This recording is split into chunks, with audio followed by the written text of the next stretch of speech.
Sphere. इस video में हम एनालॉग इलेक्ट्रॉनिक्स 2 की यूनिट 4 करने वाले हैं in one shot. So let's start. सबसे पहला जो सेक्शन है इस यूनिट में वो है फिल्टर्स। तो फिल्टर्स होते क्या हैं? Filters are frequency selective circuits जो किसी सेलेक्टिव फ्रीक्वेंसी को आगे भेजते हैं, आउटपुट में भेजते हैं, बाकी सबको एटेन्यूएट कर देते हैं। तो हमारे पास दो तरीके के फिल्टर्स होते हैं, एक एक्टिव फिल्टर, एक passive filter. What are active filters? इनमें आरसी पैसिव एलिमेंट्स होते हैं और कोई ना कोई एक्टिव एलिमेंट होगा, जैसे कि ओप एम्प। इसमें ये जो है ये हमारे एक्सटर्नल पावर सप्लाई पर डिपेंड करते हैं। Unlike active filters, passive filters में भी जो है हमारे आरसी पैसिव एलिमेंट्स तो होते हैं, लेकिन इसमें कोई एक्टिव एलिमेंट नहीं होता, जैसे कि यहाँ पर ओप एम्प था। ऑल्सो ये किसी एक्सटर्नल पावर सप्लाई पर डिपेंड नहीं करते। अब अगर हम पैसिव फिल्टर्स की बात करें तो ये सिर्फ आरसी सर्किट होगा, जो कि हमारा क्या हो गया, पैसिव फिल्टर्स। एक्टिव फिल्टर्स में हमारे पास 4 तरह के एक्टिव फिल्टर्स होते हैं। First is Butterworth, second is Chebyshev, third is Bessel and fourth is elliptical. Butterworth और चेबीशेव हमारे सिलेबस में मेंशन्ड है, एंड बेसेल एंड एलिप्टिकल नहीं पढ़ना। पैसिव फिल्टर्स में अगर हम इसके क्लासिफिकेशन देखें तो हमारे पास 5 टाइप्स होते हैं: low pass filter, high pass filter, band pass filter, band stop filter and notch filter.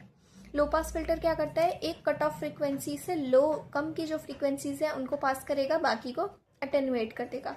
High पास इसका उल्टा, इसकी कट ऑफ फ्रीक्वेंसी से ज़्यादा को पास करेगा और छोटी जो फ्रीक्वेंसी होगी उसको अटेन्यूएट कर देगा। बैंड पास में 2 हमारे पास फ्रीक्वेंसीज होती हैं, इस बैंड के अंदर जो भी फ्रीक्वेंसी होगी उसको पास करेगा, उससे कम या उससे ज़्यादा को अटेन्यूएट। बैंड स्टॉप इसका उल्टा, कि एक पर्टिकुलर बैंड को नहीं जाने देगा, उससे कम वाली फ्रीक्वेंसी या उससे ज़्यादा वाली फ्रीक्वेंसी को जाने देगा। एंड नॉच फिल्टर क्या होता है? ये बैंड स्टॉप फिल्टर की तरह ही वर्क करता है, बस एक स्पेशल केस होता है बैंड स्टॉप फिल्टर का, कि जब हमारी जो अटेन्यूएट होने वाली फ्रीक्वेंसी है वो पूरी एक बैंड ना होकर सिर्फ 50 हर्ट्ज होती है, क्योंकि जनरली हमारी 50 हर्ट्ज की नॉइस देखी जाती है। अब इसके एडवांटेजेस क्या हैं? तो इसको जो है हम यूज़ कर सकते हैं हाई फ्रीक्वेंसीज में।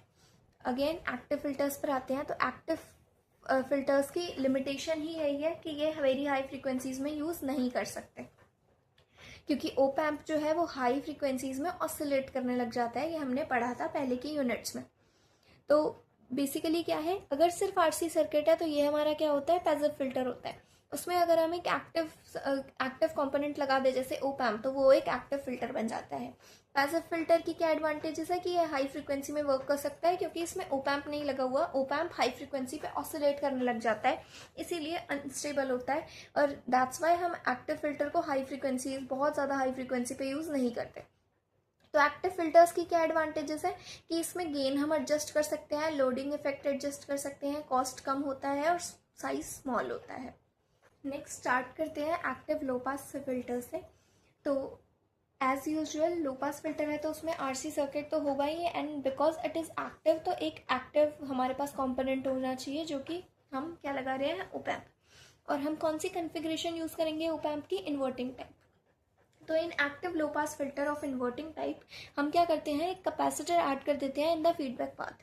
अब लो पास फिल्टर की क्या कैरेक्टरिस्टिक्स होती है कि वो एक पर्टिकुलर फ्रीक्वेंसी से लो की फ्रीक्वेंसीज को पास करता है और हाई फ्रीक्वेंसीज को अटेन्यूएट कर देता है। तो देखते हैं कि लो और हाई फ्रीक्वेंसीज पर क्या होता है। लो फ्रीक्वेंसी मतलब FN जो है वो लीड 0 की तरफ जा रहा होगा, तो रिएक्टेंस क्या हो जाएगी, 1/j⍵CF, क्योंकि जो फ्रीक्वेंसी है वो 0 को अटेन कर रही है, डिनोमिनेटर में 0 है, तो ये पूरा जो टर्म है वो इन्फिनिटी की तरफ जाएगा। अब अगर रिएक्टेंस इन्फिनिटी है तो मतलब कैपेसिटर जो है वो ओपन सर्किट की तरह बिहेव करेगा, यानी कि ये CF है, ये as an open circuit behave करेगा। अब इन्वर्टिंग टाइम में हमारा गेन क्या होता है, वोल्टेज गेन -RF/R, क्योंकि सारा का सारा करंट यहाँ से पास कर रहा है, तो हमारी जो ये रेजिस्टेंस है वो RF के ही इक्वल होगी। तो V0 हमारा, V जो आउटपुट मिलना चाहिए हमें वोल्टेज गेन से मल्टीप्लाई होकर वही मिलेगा। तो लो फ्रीक्वेंसी पे हमें क्या है, आउटपुट मिल रही है। अगर हम हाई फ्रीक्वेंसीज की बात करें, यानी कि FN किस तरफ इंडिकेट कर रहा है, इन्फिनिटी की तरफ, FN इन्फिनिटी को जा रहा है, तो रिएक्टेंस क्या हो जाएगी, 1/∞ विच इज इक्वल्स टू 0। अब अगर रिएक्टेंस ऑफ कैपेसिटर क्या है, 0 है, तो CF क्या होगा, मतलब शॉर्ट सर्किट है। शॉर्ट सर्किट का मतलब क्या हुआ कि ये इस तरीके का सर्किट बना हुआ है, यहाँ पे ये RF है और यहाँ पर ये कैपेसिटर। कैपेसिटर था जो कि शॉर्ट सर्किट हो गया। अब सारा का सारा करंट इस पाथ से ना जाकर इस पाथ से जाएगा क्योंकि ये शॉर्ट सर्किटेड है। तो बेसिकली जो रेजिस्टेंस वो फेस कर रहा है वो तो आरएफ कर ही नहीं रहा, मतलब इस करंट के लिए तो आरएफ क्या हो गई, जीरो। तो अब यहाँ पर गेन क्या होता था, minus R F by R, तो गेन कितना हो गया, जीरो, बिकॉज आर एफ यहाँ पे वो कितना फेस कर रहा है, जीरो। तो हमारी जो आउटपुट वोल्टेज है वो हो गई जीरो। दैट मीन्स कि हाई फ्रीक्वेंसी पे हमें कोई आउटपुट नहीं मिल रही, लेकिन लो फ्रीक्वेंसी में हमें आउटपुट मिल रही है। और यही काम होता था हमारे लो पास फिल्टर का। अब मैंने यहाँ पर क्या, ये तो मैंने मैनुअल प्रोसेसिंग कर ली। अब जब भी मैं यहाँ पर ये लिखूंगी, जब भी मैं ये वोल्टेज फंक्शन लिखूंगी, तो ऑब्वियस है कि ये हमारा जो है ये पूरे का जो है इम्पिडेंस होना चाहिए, जो भी हम फीडबैक में लिख रहे हैं यानी या फिर बना रहे हैं, डिज़ाइन कर रहे हैं, आर एफ और सी एफ। तो हम इम्पिडेंस निकालते हैं अब, जो कि हमारे एंगुलर फ्रीक्वेंसी से आएगा। तो वो होता है आर एफ इंटू में 1/j omega C F divided by R F plus 1/j omega C F. ये कैसे लिखा, तो R F into 1/j omega C F, जैसे कि अगर मान लो आर ए है और आर बी है, ये दोनों अगर मेरे पैरेलल में कनेक्टेड है तो हम क्या लिखते थे, 1/RA प्लस 1/RB, राइट। ये किसके इक्वल होता था, 1 में आर इक्विवेलेंट के।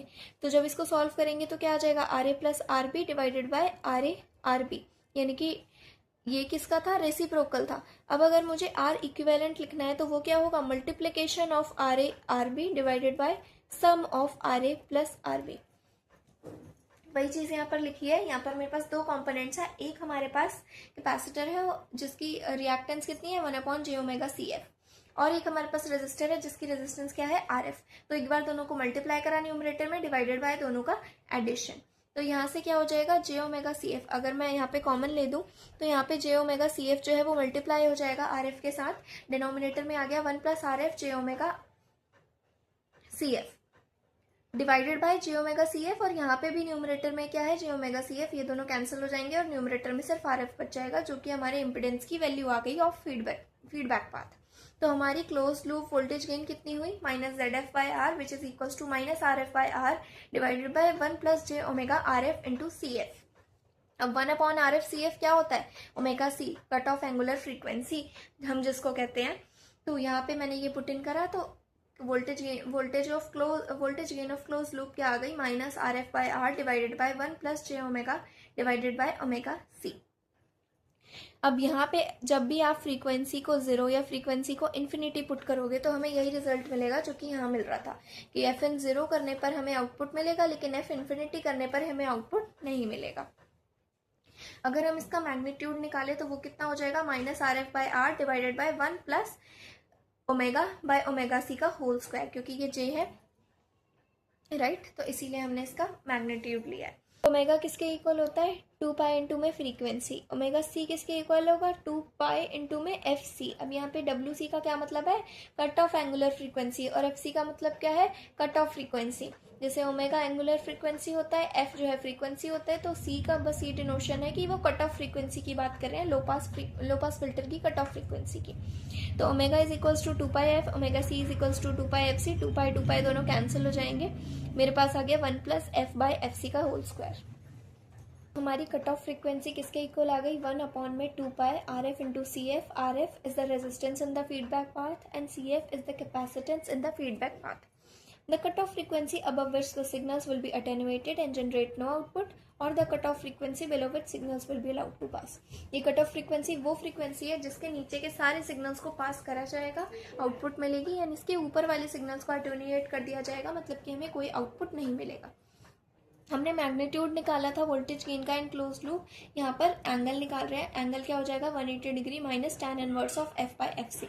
180 डिग्री से क्यों सब्ट्रैक्ट करा, क्योंकि हमारा एंगल जो था वो नेगेटिव, जो हमारी वैल्यू थी वो नेगेटिव में आ रही थी।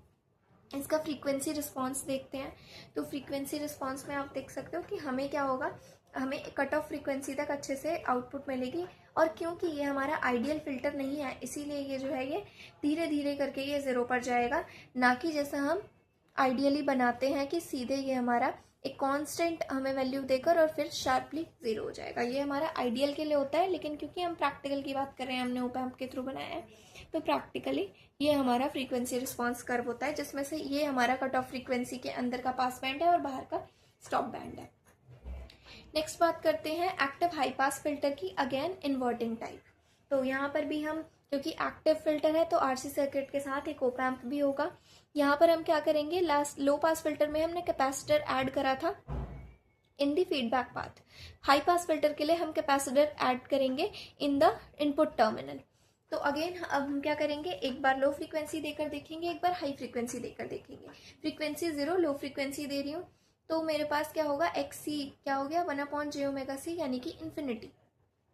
जो कैपेसिटेंस आ गई, रिएक्टेंस आ गई कैपेसिटर की, वो क्या हो गई, इन्फिनिटी। इन्फिनिटी हो गई तो कैपेसिटर क्या है, वो ओपन सर्किट की तरह वर्क करेगा, क्योंकि ये बहुत हाई रेजिस्टेंस है। अब बहुत हाई रेजिस्टेंस है तो इनपुट तो यहाँ तक पहुँचेगा ही नहीं, कि यहाँ से जो करंट फ्लो कर रहा था ऐसे, जो कि इनपुट आउटपुट में जा रहा था, तो यहाँ से तो ये ओपन सर्किट हो गया, तो इसी वजह से हमें कोई भी आउटपुट नहीं मिलेगी। तो मतलब लो फ्रीक्वेंसीज पे हमें कोई भी आउटपुट नहीं मिल रही। अब हाई फ्रीक्वेंसी रखकर देखते हैं, एफ इन इन्फिनिटी है तो रिएक्टेंस कितनी हो जाएगी, 1/j⍵c होती है, तो 1/∞ यानी कि 0। 0 मतलब कैपेसिटर क्या है, शॉर्ट सर्किट की तरह वर्क करेगा। शॉर्ट सर्किट की तरह वर्क करेगा तो मतलब जो भी हमने इनपुट दिया है वो यहाँ फीडबैक के थ्रू होकर चला जाएगा।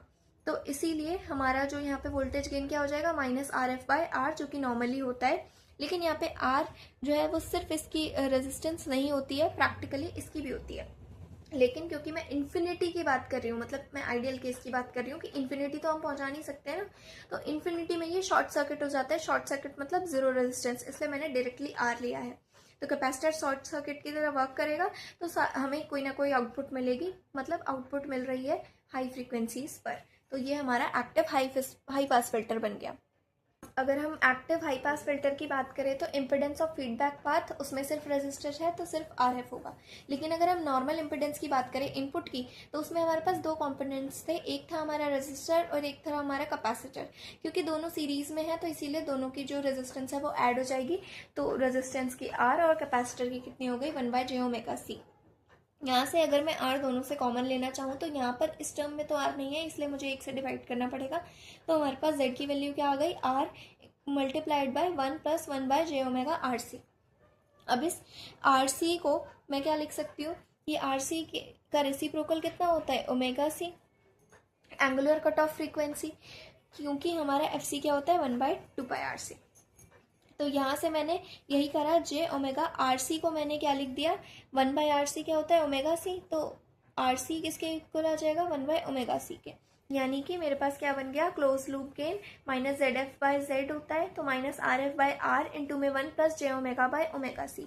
अब ओमेगा किसके इक्वल है, 2πf के, ω/c किसके इक्वल है, 2πfc के। 2π कैंसिल हो जाएंगे, मेरा क्लोज लूप वोल्टेज गेन कितना आया for active high pass filter, -RF/R divided by 1 + 1/j⍵/ω/c। तो यहाँ पर अब ओमेगा हटाकर मैं फ्रीक्वेंसीज भी लिख सकती हूँ, तो JF/FC, क्योंकि omega is equals to 2πf और 2πfc होता था। तो मैग्नीट्यूड अगर मैं इसका निकालूँ तो वो क्या आ जाएगा, RF डिवाइडेड बाय √1 + f/fc का स्क्वायर। अगर एंगल निकालना है तो एंगल 180 डिग्री माइनस होकर और 180 डिग्री प्लस होकर दोनों तरीके से निकाल सकते हैं, tan inverse of f/fc and fc/f।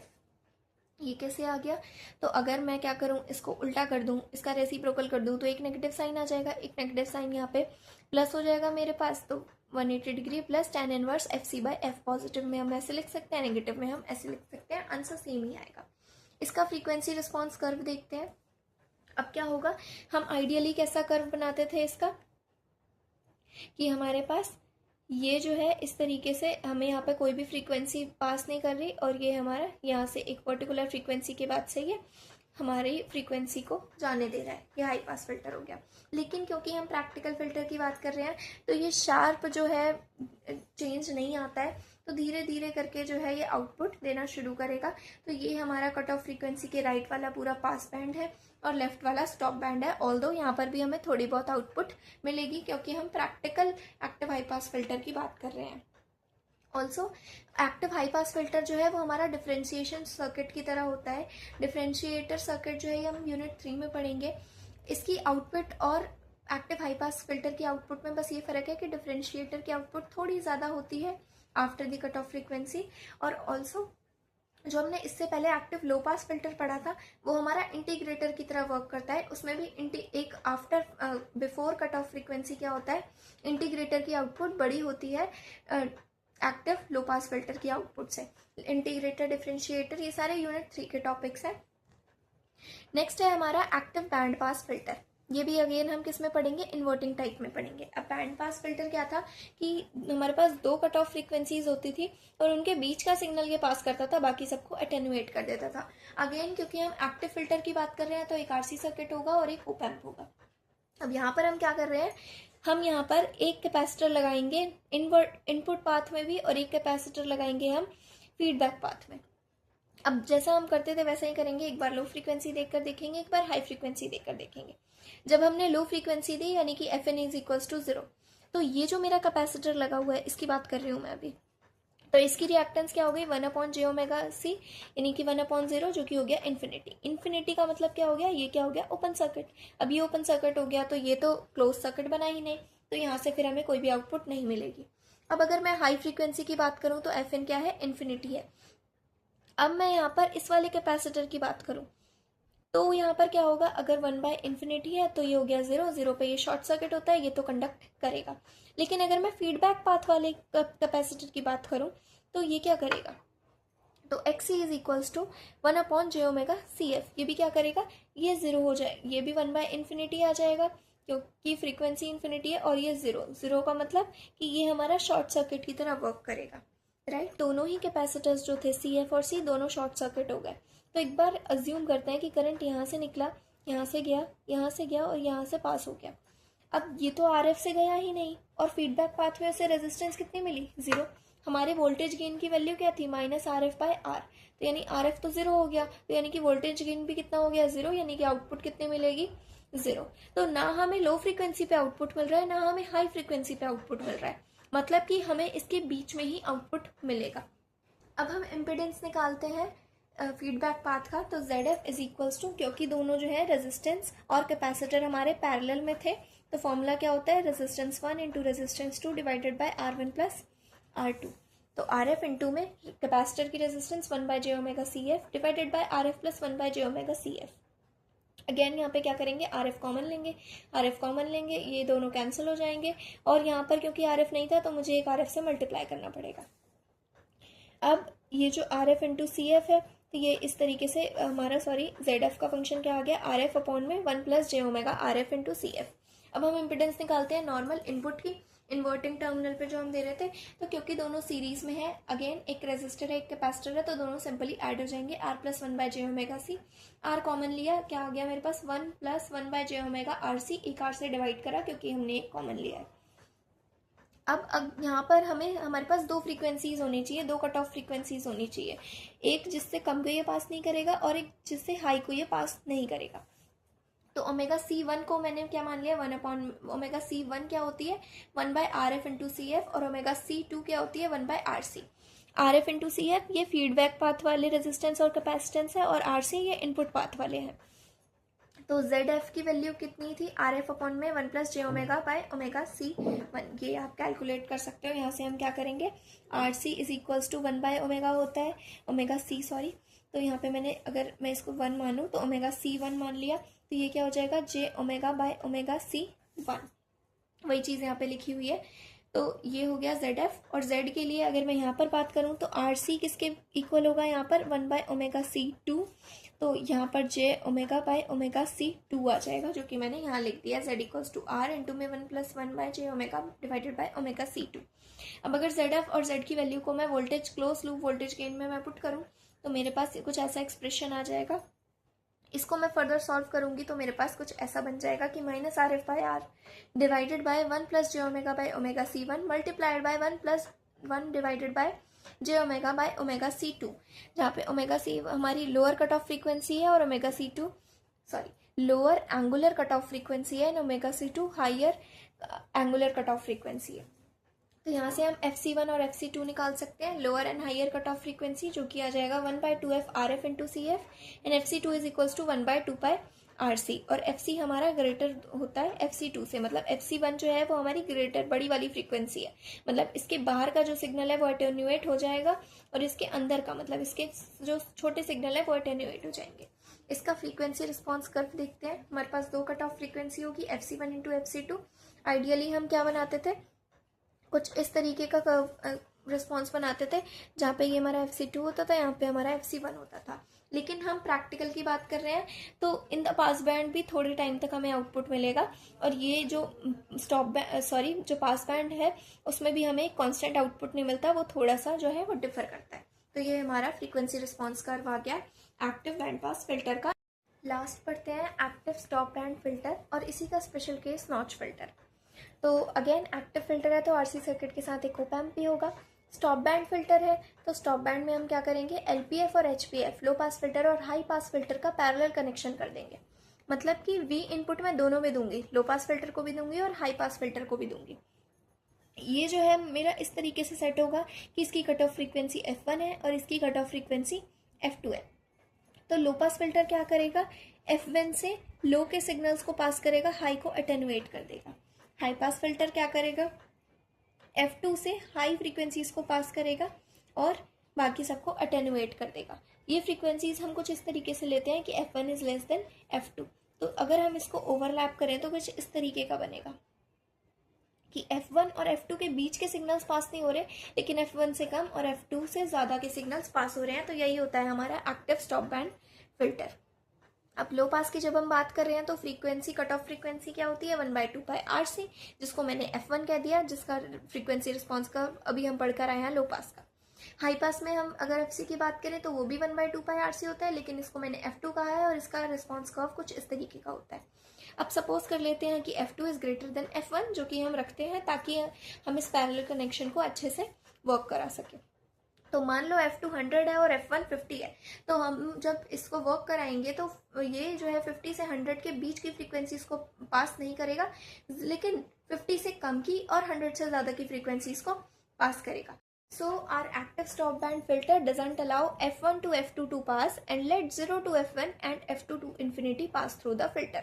मतलब कि एक बैंड को वो स्टॉप कर देता है, बाकी सबको वो पास करता है। हम फ्रीक्वेंसी रिस्पॉन्स कर्व देखते हैं एक्टिव स्टॉप बैंड फिल्टर का। तो आइडियली हम क्या बनाते थे, कुछ इस तरीके से कि हमें पास बैंड में एक कांस्टेंट आउटपुट मिल रही है और स्टॉप बैंड में कुछ नहीं मिल रहा, लेकिन यहाँ पर शिफ्ट करने में टाइम लगता है। तो ये कुछ हमारा ऐसा इंक्रीजिंग सा और यहाँ पर डिक्रीजिंग सा ग्राफ बनता है कि इसको स्टॉप होने में भी थोड़ा टाइम लगेगा, इसको इंक्रीज होने में भी टाइम लगेगा। तो ये हमारा प्रैक्टिकल स्टॉप बैंड फिल्टर का फ्रीक्वेंसी रिस्पॉन्स है। नॉच फिल्टर क्या होता था, तो notch filter is in special case of active stop band filter. अगर मैं F1 को 49 किलोहर्ट्ज सेट कर दूं और F2 को 51 किलोहर्ट्ज सेट कर दूं, तो बेसिकली नॉच फिल्टर क्या कर रहा होगा, 50 किलोहर्ट्ज की फ्रीक्वेंसी को जो है नहीं जाने दे रहा होगा, बाकी सबको जाने दे रहा होगा। जनरली जब भी हम ये जो है एक्सपेरिमेंट्स वगैरह करते हैं तो हमारी जो नॉइस होती है दैट इज ऑफ 50 किलोहर्ट्ज। तो नॉच फिल्टर नॉइस रिडक्शन के लिए हेल्प करता है और नॉइस के यानी कि 50 किलोहर्ट्ज पे आउटपुट 0 देगा, बाकी सबको पास करेगा। नेक्स्ट हम देखते हैं बटरवर्थ और शेबीशेव फिल्टर। तो बटरवर्थ फिल्टर क्या होता है, इसमें ज़्यादातर हमें फ्लैट अप्रॉक्सीमेशंस मिलती हैं। पास बैंड जो है उसमें फ्लैट रिस्पॉन्स है, कोई भी रिपल नहीं होते। रिपल मतलब इस तरीके का। इसका रोल ऑफ रेट मतलब कि कितना टाइम लग रहा है इसको स्टॉप बैंड में रुकने के लिए, वो होता है 20 N/dB पर टिकट। N क्या होता है, ऑर्डर, कितने ऑर्डर का हमारा लो पास फिल्टर या हाई पास फिल्टर है वो। और स्टॉप बैंड में भी हमारे कोई रिपल्स नहीं होते। अब शेबीशेव फिल्टर देखते हैं। अब शेबीशेव फिल्टर जो होता है इसमें रिपल्स होते हैं पास बैंड में, जैसे यहाँ देख सकते हो। ट्रांजिशन बहुत ज़्यादा फास्ट होता है, यहाँ पे ज़्यादा टाइम लगता है, यहाँ पे कम टाइम लगता है। नंबर ऑफ रिपल्स कितने होंगे, N/2। अगेन N क्या किसके इक्वल है, ऑर्डर के, कितने ऑर्डर का हमारा लो पास या हाई पास फिल्टर है। इसको हम इक्वल रिपल फिल्टर भी कहते हैं, क्योंकि यहाँ पर इवन जो है इक्वल रिपल्स होते हैं, जितने पास बैंड में होंगे उतने स्टॉप बैंड में होंगे। Ripples in pass band are equal, मतलब कि ये हमारे इक्वल साइज के होते हैं, बड़े छोटे नहीं होते, इक्वल साइज्ड हमारे रिपल्स आएंगे। और स्टॉप बैंड में भी हमारा ये हल्का सा पार्ट रिपल्स का जाता है। नेक्स्ट हम पढ़ते हैं फर्स्ट ऑर्डर लो पास बटरवर्थ फिल्टर। तो कुछ इस तरीके की डिज़ाइनिंग होती है हमारी लो पास बटरवर्थ फिल्टर की। एक हमारा ये RC सर्किट लगा होता है in the non inverting terminal, inverting terminal पे एक रेजिस्टेंस दी जाती है और एक हमारी फीडबैक सिस्टम में रेजिस्टेंस होती है। एक लोड रेजिस्टेंस होता है जो कि ग्राउंड से कनेक्टेड होता है। इस तरीके की हमारी जो है कन्फिग्रेशन होती है for first order low pass Butterworth filter. अब यहाँ पर अगर हम देखें तो यहाँ से कुछ करंट जो है वो I1 फ्लो कर रहा होगा और यहाँ से कुछ करंट I2 जो है इधर जा रहा होगा। क्योंकि ओप एम्प के अंदर कोई भी करंट पास नहीं करता तो जितना I1 यहाँ जाएगा उतना ही I2 इधर भी जाएगा। तो I1 should be equals to I2। I1 की वैल्यू क्या होगी, वी इन जो यहाँ पर हम V इनपुट दे रहे हैं माइनस ऑफ यहाँ पर कितनी इनपुट वोल्टेज है मान लो V1, तो V in minus V1 divided by R जो कि इनके बीच का रेजिस्टेंस है। I2 की बात करूँ तो V1 माइनस 0 डिवाइडेड बाय इसकी रेजिस्टेंस। अब इसकी रेजिस्टेंस क्या ले, तो इसीलिए मैं क्या कर रही हूँ, इस पूरे जो भी I1 is equals to I2 है इसको मैं डायरेक्टली लैप्लास में सॉल्व करने की कोशिश करती हूँ। तो लैप्लास डोमेन में क्या हो जाएगा कि V इनपुट हो जाएगी V input in S domain, V output हो जाएगी V output in S domain, capacitor changes to 1 by SC। तो V in minus V1 divide by R यहाँ तक तो सेम रहेगा। यहाँ पर क्या हो जाएगा V1 minus 0 divided by 1 by SC जो कि हमारे कैपेसिटर की रेजिस्टेंस है। अब यहाँ पर हम देखते हैं तो V इन अपॉन में R minus V1 by R is equals to V1 by 1 by SC इस तरीके का आ जाएगा। इस V1 वाली टर्म को मैंने राइट हैंड साइड पर भेज दिया तो ये माइनस से पॉजिटिव में हो गई। अब यहाँ से मैंने V1 कॉमन लिया, अंदर क्या बच गया 1 बाय SC है तो न्यूमरेटर में SC आ जाएगा प्लस 1 बाय R। मैंने कॉमन डिनोमिनेटर करा SCR plus 1 divided by R से R कैंसिल। तो V1 इज इक्वल्स टू कितना आ गया, sorry V in equals to कितना आ गया V1 इंटू में 1 बाय 1 प्लस SCR। वही चीज़ मैंने यहाँ पे V1 की वैल्यू लिखी है कि V1 किसके इक्वल हो गया V इन डिवाइडेड बाय ये वाली टर्म 1 प्लस RSC। अब वोल्टेज एट ए क्या था हमारा, voltage at non inverting input, क्योंकि according to virtual ground concept क्या होता है, voltage at negative terminal is equals to voltage at non inverting terminal. तो यानी कि जो यहाँ पर V1 था वही हमारा VA के इक्वल होगा। तो वही मैंने यहाँ पर लिखा है कि VA भी किसके इक्वल होगा V1 के, और V1 किसके इक्वल था V in divided by 1 plus SRC। अब हम नेगेटिव वाली नोड पर जो है KCL लगाते हैं। नेगेटिव वाली मतलब इन्वर्टिंग वाली जो नोड थी उसमें KCL लगाते हैं। तो KCL के हिसाब से I3 I4 के इक्वल होगा। I3 कहाँ पर था, तो I3 जो ये करंट आ रहा है और I4 जो कि ये जा रहा है। क्यों, क्योंकि ओप एम्प के अंदर कोई भी करंट नहीं जाता तो जो I3 यहाँ जाएगा वही I4 इधर भी जाएगा। वही मैंने यहाँ पर लिखा कि I3 is equals to I4। I3 की वैल्यू क्या आ जाएगी, ग्राउंड से 0 minus voltage at the non inverting terminal जो कि है VA डिवाइडेड बाय कितना रेजिस्टेंस है R। अगेन I4 की वैल्यू क्या हो जाएगी, voltage at the inverting terminal minus में V0 जो कि फाइनल आउटपुट है और ये किसके थ्रू होके जा रहा है, फीडबैक रेजिस्टर्स के थ्रू। तो माइनस VA बाय R हो गया यहाँ पर, और VA upon RF minus V0 by RF। VA की वैल्यू मैंने यहाँ से पुट कर दी minus VN divided by 1 plus SRC into R। यहाँ पर क्या हो जाएगा, VA की जगह अगेन मैंने पुट कर दिया VN अपॉन में 1 प्लस SRC इंटू में RF minus V0 by RF। अब यहाँ पर क्या करा मैंने, VN वाली टर्म को इस नेगेटिव टर्म को मैंने LHS में भेज दिया और इस नेगेटिव टर्म को मैंने RHS में भेज दिया। उसके बाद इन दोनों में से VN कॉमन लिया और 1 प्लस SRC कॉमन लिया, तो अंदर क्या बच जाएगा 1 divided by RF plus 1 by R। इसको सॉल्व करेंगे तो ऊपर आ जाएगा R plus RF divided by RF into R। यहाँ पर लेफ्ट हैंड साइड में हमारी ये वाली टर्म आ जाएगी V0 बाय RF। RF से RF cancel, V0 is equals to कितना आ गया VN divided by 1 plus SRC into में R plus RF divided by R। वही चीज़ मैंने यहाँ पर लिखी है, बस मैंने VN को यहाँ LHS में भेज दिया। तो V0 by VN is equals to R plus RF divided by R into में 1 प्लस SRC। अब यहाँ से मैं क्या करूँगी, 1 प्लस SRC को मैंने अलग लिख दिया तो मेरे पास ये कुछ ऐसी टर्म बन जाएगी R plus RF by R। तो अगर मैं R को बांट दूँ डिनोमिनेटर को तो R बाय R कितना हो गया 1 प्लस RF बाय R। तो ये आया क्या 1 plus RF by R multiplied by 1 upon 1 plus SRC। ये किसकी वैल्यू आ गई, V0 की डिवाइडेड बाय VN को मैंने इधर भेज दिया VN 1 प्लस SRC। तो ये हमारा आउटपुट वोल्टेज का एक्सप्रेशन आ गया इन S डोमेन या फिर फ्रीक्वेंसी डोमेन। अब S को मैंने क्या करा, j ओमेगा पुट कर दिया, तो V0 की वैल्यू कितनी हो गई 1 plus RF by R into में V in divided by 1 plus j omega RC। One plus R F by R one क्या होता है, voltage gain of non inverting op amp. तो ये जो है हमारा ए एफ है, जो कि हमारा जिसको हम फिल्टर गेन भी कह सकते हैं या गेन इन पास बैंड। मैंने यहाँ पर पुट करा तो V naught is equals to A F into में V in divided by J. Omega की जगह पर मैंने क्या पुट कर दिया, 2 पाई एफ इंटू में आर सी।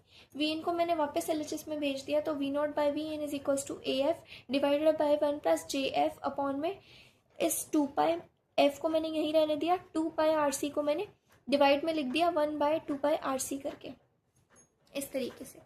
और ये जो 1/2 पाई आर सी है, ये होती है हमारी हाई कट ऑफ फ्रीक्वेंसी, जिस कट ऑफ फ्रीक्वेंसी के बाद हमारा जो है सिग्नल पास नहीं होता, अटेन्यूएट हो जाता है।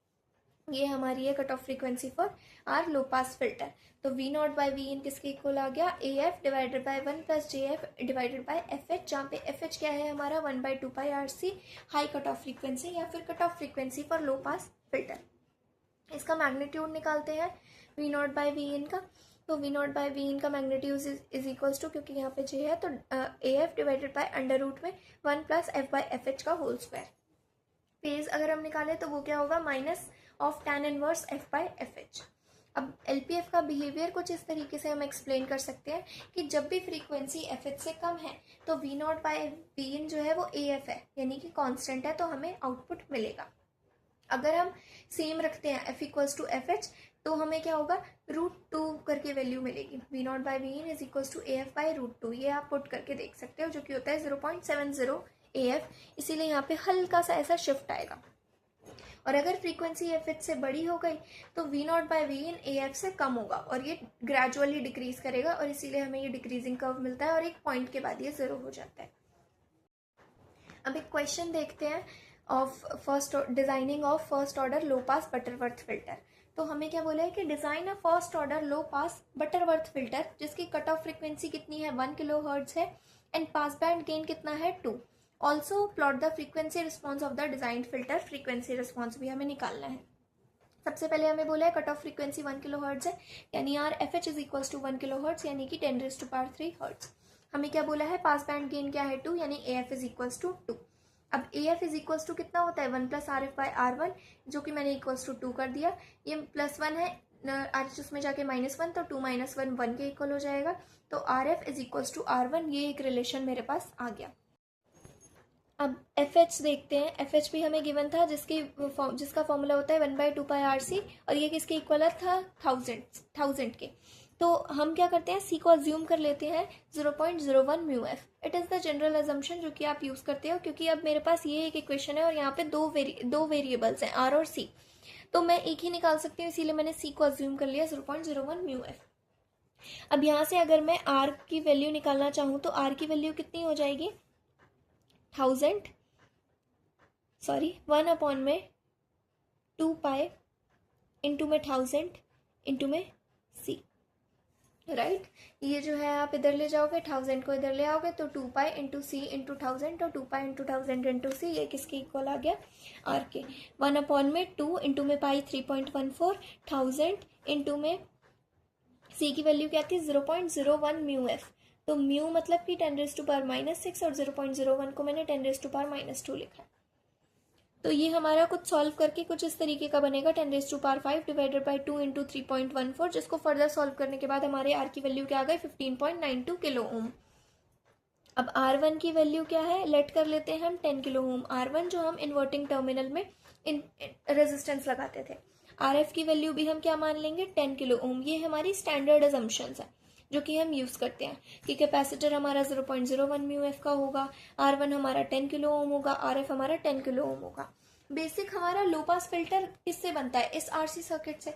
इस RC सर्किट में हमारा, हम इसको अगर फिक्स कर रहे हैं तो ये वेरी करके हमारा परफेक्ट लो पास फिल्टर बना देगा। अगर हम इसको अज्यूम कर लेते तो ये हमारा चेंज हो जाता।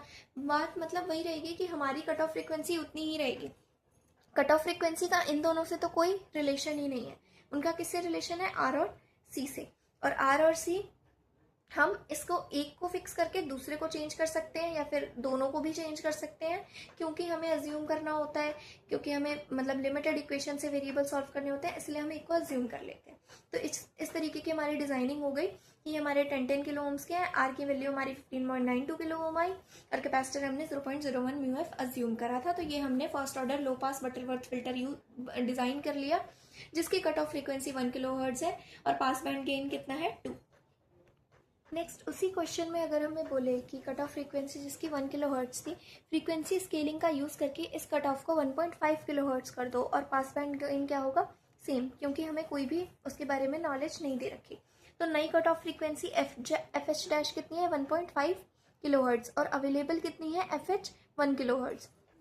तो स्केलिंग फैक्टर निकालते हैं कि जो कि होता है एफ एच अपॉन में एफ एच डैश, तो वो हो गया 1 अपॉन में 1.5 किलो हर्ट्ज, ये हो गया 0.67। अब r को हम r डैश से रिप्लेस कर देते हैं इन दैट केस, और r डैश किसके इक्वल होता है, स्केलिंग फैक्टर इनटू में रेजिस्टेंस। तो यानी कि रेजिस्टेंस जो हमारा 15.92 किलो ओम आया था उसको मल्टीप्लाई करेंगे स्केलिंग फैक्टर से, तो अब कितना आ गया 10.61 किलो ओम। तो मुझे बस इस रेजिस्टेंस को चेंज करना है और बाकी सारी हमारी डिजाइनिंग सेम रहेगी। अब हम first order high pass Butterworth filter के बारे में पढ़ते हैं। अब हाई पास बटरवर्थ फिल्टर में अगर पहले हमारा आर सी सर्किट था तो यहाँ पे सी आर सर्किट होता है, मतलब कैपेसिटेंस नॉर्मल पाथ में लगी होती है और रेजिस्टेंस जो है हमारा पैरेलल पाथ में लगा होता है।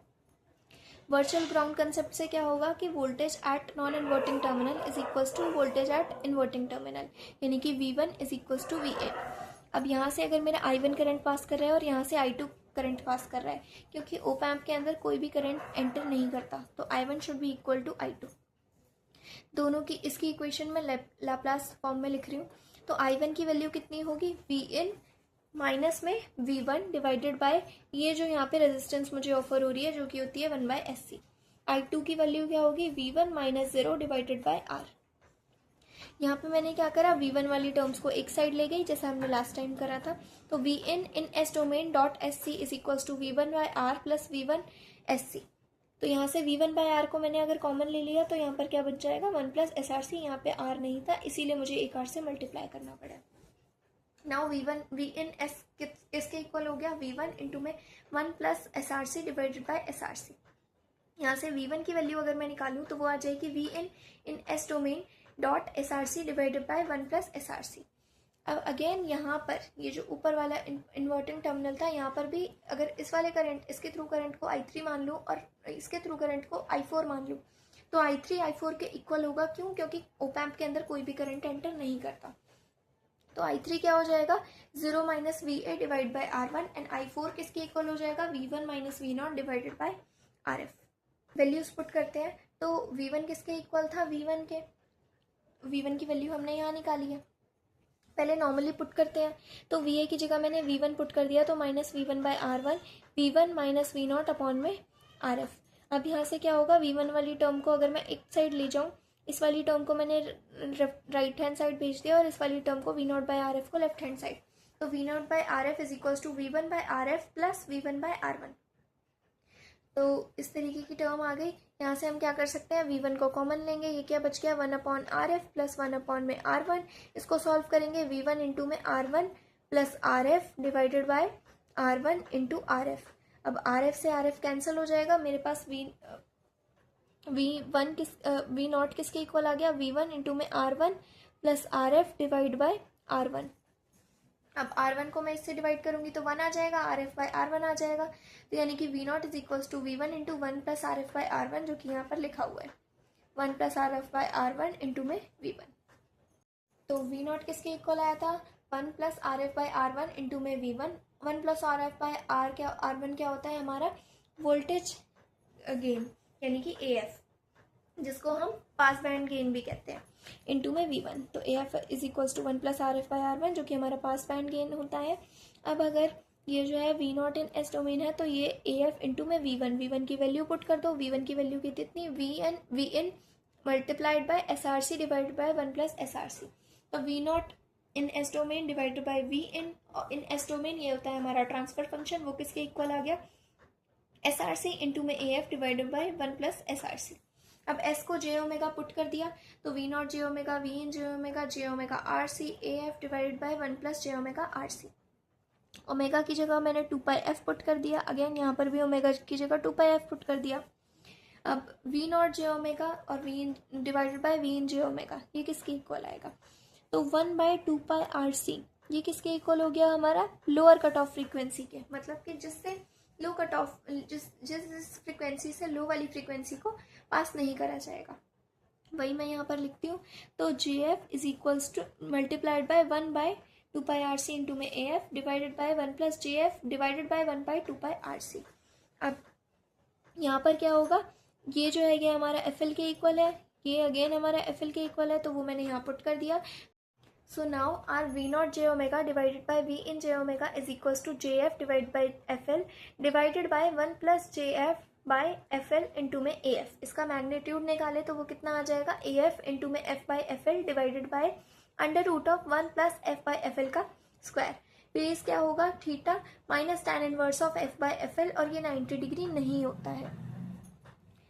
अब इसका फ्रीक्वेंसी रिस्पॉन्स कर्व एक बार देख लेते हैं कि जब भी फ्रीक्वेंसी एफ एल से कम होगी तो V naught by V in is less than A F, मतलब कि वोल्टेज गेन से कम होगा, तो यानी कि हमें एक्चुअल वोल्टेज नहीं मिलेगी, एक पॉइंट पर हमें ज़ीरो भी मिलेगा, जो कि कुछ इस तरीके से होता है। जब ये दोनों इक्वल है तो क्या होगा? तो V naught by V in किसके इक्वल है? ए एफ डिवाइड बाई √2 के, यानी कि 0.70 ए एफ। तो ये हल्का सा इरेगुलर कर्व आएगा हमारे पास। जब frequency lower cut off frequency से हाई है तो V naught by V in is equals to A F, यानी कि हमें एक कांस्टेंट जो है आउटपुट मिलेगा। तो हमारा first order high pass Butterworth filter हमने पढ़ लिया। अब इसकी डिज़ाइनिंग देखते हैं, एक क्वेश्चन देखते हैं बेसिकली। तो डिज़ाइनिंग के लिए अगेन हम क्या करते हैं, कुछ इस तरीके का सर्किट होता है। हमें क्या करना होता है, गिवन वैल्यू से हम इसको 10 किलो हर्ट्ज अज्यूम करते हैं, आर एफ को भी 10 किलो हर्ट्ज अज्यूम करते हैं, एंड इन दोनों में से सी को हम क्या अज्यूम करते हैं? 0.01 म्यू एफ, और आर हम निकालते हैं। तो अब देखते हैं, हमें क्वेश्चन दिया है कि design a high pass filter with a cut off frequency of 10 kilo hertz. Cut off frequency है 10 किलो हर्ट्ज और पास बैंड गेन है 1.5, यानी A F is equals to 1.5 and cut off frequency is 10 kilo hertz. C को हम assume करते हैं 0.01 mu F, are one को हम 10 किलो अज्यूम करते हैं। सबसे पहले आर की वैल्यू लिखते हैं, जो कि होती है 1 by 2 pi F L into C. ये कहाँ से आया? F L is equals to 1 by 2 pi R C होता है यहाँ से। तो R is equals to 1 by 2 pi F L C, put करते हैं वैल्यूज। 2 इंटू में पाई की वैल्यू 3.14, एफ एल की वैल्यू कितनी है? 10 किलो हर्ट्ज, यानी 10 इंटू 10 रेज टू पावर 3। सी की वैल्यू 0.01 म्यू एफ, यानी 10 raise to power -2 into 10 raise to power -6। इसको सॉल्व करके आ जाएगा 1.592 किलो ओम। अब हमें वोल्टेज गेन दे रखा है, उसका फॉर्मूला होता है 1 plus R F by R one. ये किसके इक्वल है? 1.5 के। तो 1 plus R F by R one, तो यहाँ से क्या हो गया? 1.5 माइनस 1 0.5, यानी R F is equals to 0.5 R one. R F is equals to 0.5 R one. तो हमारे पास आर वन कितना आया? 2 ऑफ आर एफ। अब आर वन की वैल्यू हमने कितने अज्यूम करी थी? 10 किलो ओम्स। तो आर एफ की वैल्यू कितनी हो जाएगी? 5 किलो ओम्स, हाफ हो जाएगा। तो आर एफ की वैल्यू आ गई, आर वन की वैल्यू आ गई, सी की वैल्यू आ गई, आर की वैल्यू आ गई। अब इस तरीके से हमारी डिजाइनिंग हो गई first order high pass Butterworth filter की। अब फर्स्ट ऑर्डर सेकंड ऑर्डर में क्या डिफरेंस है? जैसे यहाँ पे एक आरसी नेटवर्क है, तो ऐसे ही अगर इसके आगे ये एक नेटवर्क है, इसके आगे अगर मैं एक ऐसा दूसरा नेटवर्क भी लगा दूं आरसी नेटवर्क, तो ये सेकंड ऑर्डर हो गया। इसी तरीके से मैं एक और लगा दूं तो ये क्या हो गया? थर्ड ऑर्डर हो गया। सेम लो पास फिल्टर में भी होता है। लो पास फिल्टर में हमारा ऐसे सर्किट होता है आर और पैरेलल में कैपेसिटर, तो ये हमारा फर्स्ट ऑर्डर है। एक और लगा दूं आरसी नेटवर्क तो ये सेकंड ऑर्डर हो गया, एक और लगा दूं तो थर्ड ऑर्डर हो गया। इस तरीके से हमारे बढ़ते रहते हैं। बाकी सारी सॉल्विंग सेम होती है। और यहाँ पर हमारा फिल्टर्स वाला और जो फर्स्ट सेक्शन था हमारे सिलेबस का यूनिट 4 का, वो हमारा खत्म होता है। अब नेक्स्ट सेक्शन स्टार्ट करते हैं, विच इज़ 555 टाइमर आईसी। तो अब नेक्स्ट सेक्शन स्टार्ट करते हैं, विच इज स्पेशलाइज्ड आईसी। तो the first IC is 555 timer IC. So 555 timer IC is an 8 pin linear IC जो कि प्रोड्यूस करती है स्टेबल स्क्वायर वेव ऑसिलेशंस। इसकी एप्लीकेशंस है मोनोस्टेबल एंड अनस्टेबल मल्टीवाइब्रेटर। इसकी ऑपरेटिंग रेंज है -55 degree Celsius to 125 degree Celsius. ये बहुत ही ज़्यादा wide range of power supply में ऑपरेट कर सकता है, 5 वोल्ट से 18 वोल्ट तक। बेसिकली ये बहुत ज़्यादा यूज़ क्यों होता है, क्योंकि ये एक्यूरेट टाइम डिलेज जो है प्रोड्यूस करता है। इसकी पिन कॉन्फ़िगरेशन देखते हैं। अभी पढ़ा कि ये क्या है, 8 पिन लीनियर आईसी है, तो 4 हमारी लेफ्ट साइड में होगी, 4 हमारी राइट साइड में होगी। फर्स्ट पिन हमारी ग्राउंड होती है, सेकंड ट्रिगर होती है, थर्ड पे हमको आउटपुट मिलता है, फोर्थ पे रीसेट, फिफ्थ पे वीसीसी, सेवेंथ पे डिस्चार्ज, सिक्स्थ पे थ्रेशोल्ड एंड 5 हमारी कंट्रोल वोल्टेज। अब 555 टाइमर जो है, इस आईसी में मेनली 4 कंपोनेंट्स होते हैं। एक हमारा वोल्टेज डिवाइडर सर्किट होता है, दो कंपेरेटर्स होते हैं, एक एसआर फ्लिप फ्लॉप होता है और डिस्चार्ज सर्किट होता है। एक एक कंपोनेंट के बारे में समझते हैं। सबसे पहले हमारा क्या था, वोल्टेज डिवाइडर सर्किट। तो ये कुछ इस तरीके का होता है। यहाँ पे हमारे पास 3 जो है रेजिस्टेंस लगी होती हैं। ये रेजिस्टेंस होती है 5 किलो ओम्स की, इसी से इसका नाम आया 555, क्योंकि 5 किलो ओम्स के 3 हमारे पास रेजिस्टेंसेज होते हैं। अब वोल्टेज डिवाइडर सबसे पहले देखते हैं। ये यहाँ पे लास्ट में ग्राउंड है, तो अगर हम यहाँ पे V1 वोल्टेज लिखना चाहूँ तो वो कितनी होगी, this resistance divided by total resistance. तो क्या आया, this resistance R divide by total कितनी है 3R। R से R कैंसिल, यानी कि V/3, अगर V यहाँ पे पोटेंशियल दिया गया है तो। अगर मैं V2 पर पोटेंशियल देखूँ तो दिस रेजिस्टेंस, कितनी रेजिस्टेंस है 2R divide by total resistance जो कि है 3R। 2R divide by 3R into में टोटल वोल्टेज, यानी कि 2/3V। नेक्स्ट कंपोनेंट आता था हमारा कंपेरेटर्स। कंपेरेटर हमने पढ़े थे ओप एम्प के फर्स्ट यूनिट में ही। तो कंपेरेटर क्या करता है, अगर इसमें 2 इनपुट्स दी गई हैं हमें, हम नॉन इन्वर्टिंग पे V1 दे रहे हैं और इन्वर्टिंग पे V2 दे रहे हैं, तो हमें आउटपुट पे जो है इनका जो डिफरेंस है, डिफरेंशियल वोल्टेज है VD, वो हमें एम्पलीफाई होकर मिलता है। लेकिन यहाँ पर किस तरीके से यूज हो रहा है हमारा 555 टाइमर आईसी में, तो इसमें क्या होता है कि हमारा जो है गेन ऑब्वियसली बहुत हाई होता है, क्योंकि नेगेटिव वोल्टेज, हमने कोई भी फीडबैक नहीं दिया। तो अगर V1 हमारा बड़ा है V2 से, यानी पॉजिटिव वाली जो नॉन इन्वर्टेड इनपुट है वो बड़ी है इन्वर्टेड से, तो हमारा जो V0 है वो कितना आता है, पॉजिटिव Vsat या फिर हाई लॉजिक, जिसको हम 1 कह सकते हैं। और अगर हमारी V2 ग्रेटर है V1 से, तो क्या होगा, V0 हमारा आएगा नेगेटिव V सैचुरेशन, जिसको हम लो लॉजिक से डिनोट करते हैं। नेक्स्ट था हमारा SR फ्लिप फ्लॉप। तो SR फ्लिप फ्लॉप क्या होता है, तो ये हमने लास्ट सेम DLCD में पढ़ा है कि SR फ्लिप फ्लॉप में S stands for set, R stands for reset. अगर दोनों ही 0 है तो प्रीवियस स्टेट पर जो भी आउटपुट था वही हमें वापस मिल जाएगा। अगर पहले Q 0 था तो 0 ही रहेगा, अगर 1 था तो 1 ही रहेगा। अगर रीसेट जो है वो 1 है, रीसेट है तो मतलब कि ये जो पूरा है वो रीसेट हो जाएगा, यानी Q 0 आ जाएगा। Q 0 यानी कि Q बार 1। अगर सेट पे 1 है तो हमारी आउटपुट सेट हो जाएगी, यानी हाई लॉजिक मिलेगा, और Q बार फिर 0। और अगर दोनों 1 आ गए तो ये हमारी रेस अराउंड कंडीशन होती है, तो ये इनवैलिड आउटपुट यहाँ पर हमें मिलता है। नेक्स्ट था हमारा डिस्चार्ज सर्किट। तो डिस्चार्ज सर्किट देखते हैं। ये कुछ इस तरीके का होता है कि हमें वोल्टेज है, फिर एक रेजिस्टेंस है, फिर हमारा एक कैपेसिटर है, और ये हमारा स्विच लगा हुआ है। स्विच बेसिकली एक ट्रांजिस्टर होता है, NPN ट्रांजिस्टर। तो अगर स्विच ओपन होगा तो कैपेसिटर हमारा चार्ज होगा। क्यों, अगर स्विच ओपन है तो सारा का सारा वोल्टेज, जो करंट है वो इस तरीके से फ्लो करेगा, तो कैपेसिटर जो है वो चार्ज हो जाएगा। अगर एस क्लोज्ड है तो यहाँ से जो भी ये चार्ज हुआ होगा वो इस तरीके से ग्राउंड में जाके डिस्चार्ज हो जाएगा। तो अगर हमारा स्विच ओपन है तो चार्ज होगा कैपेसिटर, और अगर स्विच क्लोज्ड है तो डिस्चार्ज होगा। ट्रांजिस्टर यहाँ पर लगा होता है हमारा। अगर ट्रांजिस्टर सैचुरेशन रीजन में है तो ट्रांजिस्टर कैसे वर्क करता है, as an open switch, on switch. और अगर रिवर्स बायस में है तो ये ऑफ की तरह वर्क करता है। ये भी हमने लास्ट सेमेस्टर एनालॉग इलेक्ट्रॉनिक्स 1 में पढ़ा था ट्रांजिस्टर के बारे में। अब ब्लॉक डायग्राम देखते हैं 555 टाइमर का। तो सबसे पहले होता है हमारे पास voltage divider circuit. Voltage divider circuit के बाद हमारे पास होते हैं दोनों कंपैरेटर्स, फिर RS flip flop. RS flip flop के बाद हमारे 2 ट्रांजिस्टर्स लगे होते हैं, एक हमारा रीसेट के लिए और एक हमारा डिस्चार्ज के लिए। फिर एंड में होता है हमारे पास एक पावर एम्पलीफायर या नॉट गेट। तो सबसे पहले कंपैरेटर्स की इनपुट देखते हैं। तो कंपैरेटर में जो फर्स्ट अपर कंपैरेटर है उसकी जो इन्वर्टिंग नॉन इन्वर्टिंग टर्मिनल पे इनपुट है वो होता है हमारा थ्रेशोल्ड, जो कि है पिन नंबर 6। नेगेटिव पे हम जो वोल्टेज देते हैं वो यहाँ से आती है, जो कि पीछे हमने V2 पढ़ी थी, 2/3 VCC, और यही हमारा कंट्रोल होता है। लोअर कंपैरेटर की जो नॉन इन्वर्टिंग इनपुट है वो हम देते हैं V1, जो कि है 1/3 VCC, क्योंकि यहाँ पर VCC होता है। और नेगेटिव इन्वर्टिंग टर्मिनल पे हमारा ट्रिगर होता है सेकेंड पे। कंट्रोल वाली पिन हमारी होती है 5। इन दोनों कंपेरेटर्स का जो आउटपुट होता है वो RS फ्लिप फ्लॉप में जाता है। फिर जो Q बार होता है वो हमारा पावर एम्पलीफायर यानी कि नॉट गेट में जाता है, और जो कि हमारी फाइनल आउटपुट होती है जो हमें 3 पर प्रोवाइडेड होती है। यहाँ Q बार से ही हमारा डिस्चार्ज सर्किट कनेक्टेड होता है। इसका एक एंड जो है वो ग्राउंड होता है और एक एंड हमारा डिस्चार्ज पिन 7 पिन नंबर। यहाँ पर अगर हम रीसेट की बात करें तो Q बार से ही हमारा ट्रांजिस्टर 1 कनेक्ट होता है, ये ट्रांजिस्टर 2 है, और इसको यहाँ पर 4th पिन में रीसेट दिया जाता है, और एक तरफ से V रेफरेंस जो कि जनरली VCC के इक्वल होती है और दूसरे से Q बार जुड़ा होता है। अब इसकी वर्किंग समझते हैं। तो अगर हमने C1 के यानी अपर कंपैरेटर के नेगेटिव पे कितनी वोल्टेज मिली होती है हमें 2VCC/3। अगर हमने VCC यहाँ पर दिया है तो यहाँ पर कितनी मिल रही है 2VCC/3।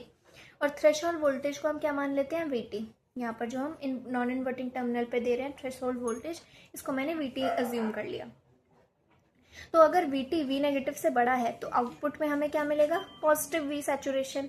Positive V saturation high logic होता है, तो यानी कि हमें क्या मिल गया R पे 1 इनपुट दिया हमने और S में क्या हो गया 0। अगर R 1 है S 0 है तो Q क्या आ जाएगा 0, Q 0 तो Q बार 1। R में हमने 1 दिया तो S 0 हो जाएगा, S 0 हो गया तो Q 0 है, Q 0 है तो Q बार क्या हो जाएगा 1 हो जाएगा। Q बार 1 है तो नॉट गेट के बाद जाकर वो क्या हो जाएगा आउटपुट में हमें क्या मिलेगा 3rd पिन पे 0, तो वही यहाँ पर लिखा हुआ है। और Q बार में क्योंकि क्या था 1 था तो Q बार यहाँ जा रहा है और यहाँ जा रहा है। अगर Q बार यहाँ जा रहा है Q2 पर तो Q2 ट्रांजिस्टर क्या हो जाएगा फॉरवर्ड बायस में होगा। फॉरवर्ड बायस मतलब सैचुरेशन रीजन यानी कि ऑन की तरह वर्क करेगा। अब दूसरा केस देखते हैं। अगर दूसरा केस नहीं, दूसरे कंपेरेटर का देखते हैं।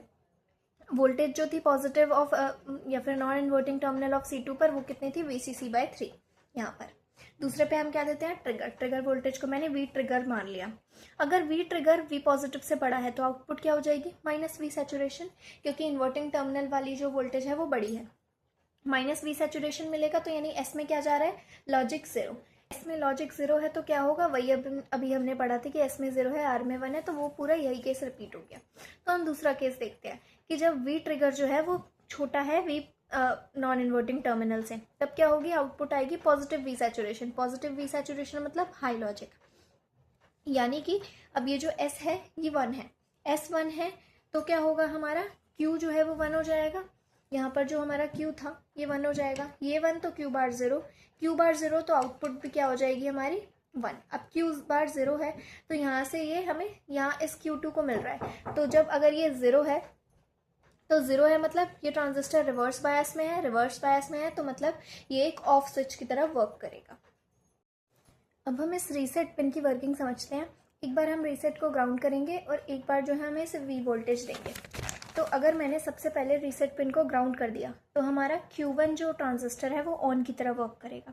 अब Q1 अगर ऑन की तरह वर्क करेगा तो हमें Q बार क्या मिलना चाहिए लॉजिक 1, तो Q क्या हो जाएगा हमारा 0।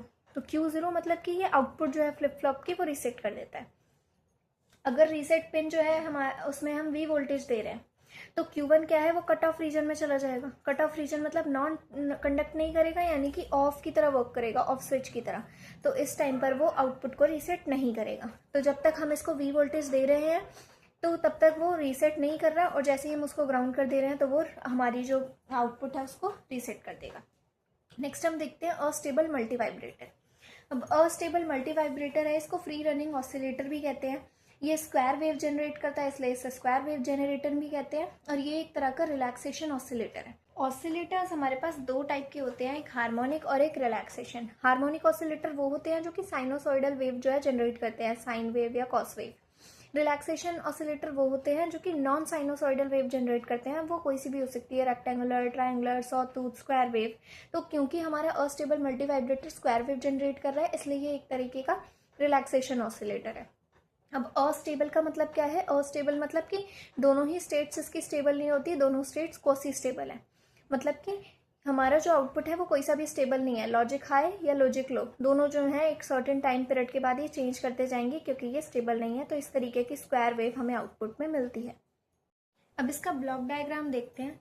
ये पूरा हमारा 555 टाइमर है। इसके आगे बस हम एक ये सर्किट जो है जोड़ते हैं, जहाँ पे हम एक रेजिस्टेंस लेते हैं RA, एक रेजिस्टेंस लेते हैं RB और एक कैपेसिटर लेते हैं C। अब यहाँ पर जो हमारी वोल्टेज होती है वो हम लोअर कंपैरेटर के इन्वर्टिंग टर्मिनल पे देते हैं और अपर कंपैरेटर के नॉन इन्वर्टिंग टर्मिनल पे देते हैं। अब बाकी की जो कनेक्शंस हैं वो तो हमारे सेम है, बस यहाँ पे जो डिस्चार्ज सर्किट था उसको हम RA और RB के बीच वाला जो यहाँ पे वोल्टेज है वो हम इसको यहाँ पे प्रोवाइड करते हैं, जो कि डिस्चार्ज पिन थी। अब वर्किंग समझते हैं। अगर हमारा V0 जो है वो 1 है या VCC है, यानी हमारी आउटपुट क्या है, हाई लॉजिक है। अगर ये हाई लॉजिक है तो Q बार क्या होगा, लो लॉजिक होगा। वहीं यहाँ पर मैंने लिखा है कि तब Q बार हमारा 0 है। Q बार 0 है तो ये जो Q2 ट्रांजिस्टर था इसको तो पीछे से कोई वोल्टेज नहीं मिल रही, तो ये कैसे है, रिवर्स बायस में है। रिवर्स बायस में है तो ये एक ऑफ स्विच की तरह वर्क करेगा। अब ये तो ऑफ स्विच हो गया, तो यहाँ पर हमारा क्या हो रहा है, ये इस तरीके से कनेक्शंस है। ये हमारा ऑफ स्विच है, यानी कि ये यहाँ पर नहीं जा रहा। तो RA, RB और C, तो ये जो है हमारा कैपेसिटर क्या है, ये चार्ज होना स्टार्ट हो जाएगा। अब ये चार्ज होना स्टार्ट हो गया तो यहाँ की वोल्टेज VC हम किस में दे रहे थे, negative inverting terminal of lower comparator and non inverting terminal of upper comparator. तो अब एक टाइम पर ऐसा भी होगा कि VC क्या है हमारी 2VCC/3 से बड़ी हो जाएगी। जब हमारी VC जो है 2VCC/3 से बड़ी हो जाएगी तो आउटपुट जो है अपर कंपैरेटर का वो पॉजिटिव V सैचुरेशन आ जाएगा और लोअर कंपैरेटर का माइनस V सैचुरेशन, क्योंकि ये जो वोल्टेज है वो हमें यहाँ गिवन यहाँ पे नॉन इन्वर्टिंग टर्मिनल पे दे रहे हैं और यहाँ पे इन्वर्टिंग टर्मिनल पे दे रहे हैं। और यहाँ पर तो आपको पता ही है, हमने 555 में पढ़ा 2VCC/3 मिलता है, यहाँ पे VCC/3 मिलता है। तो अगर हमारी ये जो VC वोल्टेज है जो हम यहाँ पर और यहाँ पर दे रहे हैं ये 2VCC/3 से बड़ी हो गई, यानी कि इसका नॉन इन्वर्टिंग टर्मिनल वाला बढ़ गया, यानी कि ये पॉजिटिव V सैचुरेशन देगा आउटपुट में। और यहाँ पे इसका नेगेटिव वाला पॉजिटिव वाले से बढ़ गया, यानी कि ये माइनस का V सैचुरेशन देगा। ये पॉजिटिव V सैचुरेशन दे रहा है मतलब हाई लॉजिक, R में हाई लॉजिक जा रहा है। ये माइनस V सैचुरेशन दे रहा है तो यानी कि लो लॉजिक यानी S में 0 जा रहा है। तो बेसिकली क्या है, R1 है, S 0 है, तो Q क्या हो जाएगा हमारा 0 हो जाएगा, क्योंकि R1 है मतलब आउटपुट रीसेट हो जाएगी। तो Q बार हमारा 1 हो गया और V0 हमारा क्या मिल जाएगा 0। और उसके बाद अगर हम इस सर्किट की बात करें तो ये हमारा इस तरीके से ऑफ हो जाएगा। केस सेकंड देखते हैं। जब हम मानते हैं कि अब यहाँ पे V0 0 हो गई, तो V0 0 हो गई तो Q बार हमारा क्या होना चाहिए 1। अब Q बार 1 हो गया तो यहाँ पर से जो ये आउटपुट मिल रही थी तो ये क्या हो गया, ये अब फॉरवर्ड बायस में हो गया। फॉरवर्ड बायस में हो गया मतलब कि अब ये ऑन स्विच की तरह वर्क कर रहा है, यानी कि हमारा Q2 जो है वो ट्रांजिस्टर ऑन हो गया। अब इस केस में क्या होगा, यहाँ पर हमारा ट्रांजिस्टर भी कनेक्टेड है, एक हमारे RB है और ये VC है। ये जो सर्किट था हमारा ये मैंने यहाँ पर बनाया RB, C और Q2। तो यहाँ पर से इस तरीके से कैपेसिटर जो अब तक चार्ज हुआ था वो अब डिस्चार्ज होना शुरू हो जाएगा। जब ये डिस्चार्ज होना शुरू हो जाएगा तो अब VC घटेगा तो वो एक टाइम पर VCC/3 से छोटा हो जाएगा। जब वो VCC/3 से छोटा हो जाएगा यानी कि यहाँ पर और यहाँ पर VCC/3 से लो वोल्टेज जा रही है, तो यानी कि ये वाला कैसा हो गया, इसका इन्वर्टिंग वाला ज़्यादा हो गया, तो यानी अब इसमें माइनस V सैचुरेशन आउटपुट मिलेगा और इसमें पॉजिटिव V सैचुरेशन आउटपुट मिलेगा। यहाँ पे माइनस V सैचुरेशन मिला मतलब कि लो लॉजिक, R में लो लॉजिक जा रहा है। यहाँ पर पॉजिटिव V सैचुरेशन मिला मतलब हाई लॉजिक यानी S में हाई लॉजिक 1 जा रहा है। तो अब क्या हो रहा है, R में 0 है और S में क्या है 1 है, तो हमें आउटपुट क्या मिलेगी Q 1 और Q बार हो जाएगा 0 और V0 हो जाएगी 1 और V0 1। फिर वापस से हमारा ये जो फर्स्ट केस था वो रिपीट होगा, फिर वापस V0 0 होगी और इस तरीके से ही चलता रहेगा। ये प्रोसेस चलता रहेगा और हमारी कैसी वेव जनरेट होने लग जाएगी, स्क्वायर वेव जनरेट हो जाएगी कुछ इस तरीके से। नेक्स्ट हम एक्सप्रेशन निकालेंगे फ्रीक्वेंसी का अस्टेबल मल्टीवाइब्रेटर की। तो कुछ इस तरीके की स्क्वायर वेव हमारे पास जनरेट होती है जिसकी हायर वी क्या होती है, VCC के इक्वल होती है। अगर हम कैपेसिटर की बात करें तो कैपेसिटर 2VCC/3 तक हाई चार्ज होता है और VCC/3 तक डिस्चार्ज होता है। तो अगर हम VC की बात करें तो वो कुछ इस तरीके से इस टाइम पीरियड में हाई में चार्ज होगा, फिर T लो में डिस्चार्ज होगा, फिर चार्ज होगा, फिर डिस्चार्ज होगा। तो इस तरीके से हमारा T हाई और T लो, T हाई जब जो है सिग्नल हमारा पॉजिटिव जो है हमारा हाई लॉजिक दे रहा है, जब T लो जब लो लॉजिक दे रहा है। चार्जिंग डिस्चार्जिंग सर्किट हमने पढ़ लिए थे, RA RB RC होता है चार्जिंग में और डिस्चार्जिंग में हमारा RA नहीं होता, Q2 transistor as an on circuit work करता है। अब हमें पता है कि कैपेसिटर का जो ट्रांजिएंट रिस्पॉन्स होता है वो किसके इक्वल होता है, V final plus V initial minus V final multiplied by e⁻⁻ -t/RC। अब यहाँ पर वी फाइनल कितनी है, अगर हम टी हाई की बात कर रहे हैं, चार्जिंग की बात कर रहे हैं, तो ये वी एफ किसके इक्वल है, वी सी सी के इक्वल है, और वी इनिशियल किसके इक्वल है, वी सी सी बाई 3 के इक्वल है। अब ये सारी वैल्यूज़ यहाँ पर पुट करते हैं, तो वी फाइनल हमारी वी सी सी है, V initial V C C by 3, V final again V C C, और into E raise to power minus T by R C. अब यहाँ पे रेजिस्टेंस क्या लेंगे, तो चार्जिंग के टाइम पे हमारा सर्किट था ये, यहाँ पे कितनी रेजिस्टेंस है, आर ए और आर बी, तो R A plus R B मैंने यहाँ पर लिख दिया क्योंकि दोनों सीरीज में है। अब जब टी हमारा टी हाई तक है, जब हमारा टी हाई है, तो वी सी की वैल्यू कितनी है, वी सी की वैल्यू कितनी है, 2 वी सी सी बाई 3। तो वही मैंने यहाँ पे अब मैं पुट करूंगी कि जब मेरा t equals to T high है तो वी सी की value 2 V C C by 3 है, तो मैंने यहाँ पे वी सी टी पर 2 V C C by 3 put कर दिया और t की जगह पे टी हाई पुट कर दिया। अब अगर मैं इसको सॉल्व करूँ V C C by 3 minus V C C, तो ये minus 2 V C C by 3 आ गया। अब वी सी सी यहाँ पर भी है, इस टर्म में भी वी सी सी है और यहाँ पर भी वी सी सी, तो मैंने तीनों को कैंसिल कर दिया। अब मेरे पास क्या बच रहा है, 2/3 is equals to 1 plus minus 2/3 into E raise to power minus T high divided by R A plus R B into में सी। अब मैंने क्या करा, यहाँ पर 2/3 था, यहाँ पे 1 था, और ये नेगेटिव वाली टर्म को मैं LHS में ले गई और इस 2/3 को RHS में ले गई, तो E raise to power minus T high divided by R A plus R B into R C, ये किसके इक्वल आ जाएगा हमारे पास, 1 माइनस 2/3 के, 1 माइनस 2/3 के। यहाँ पर 1 था और ये मैं लेफ्ट राइट हैंड साइड ले जाऊँ तो पॉजिटिव से नेगेटिव हो जाएगी, तो 1 माइनस 2/3 जो कि आ जाएगा 1/3 के इक्वल। इसके साथ में कोफिशिएंट क्या था, माइनस 2/3, जो कि इस साइड जाके क्या हो जाएगा, पॉजिटिव 2/3, तो 3 से 3 कैंसिल हो गया।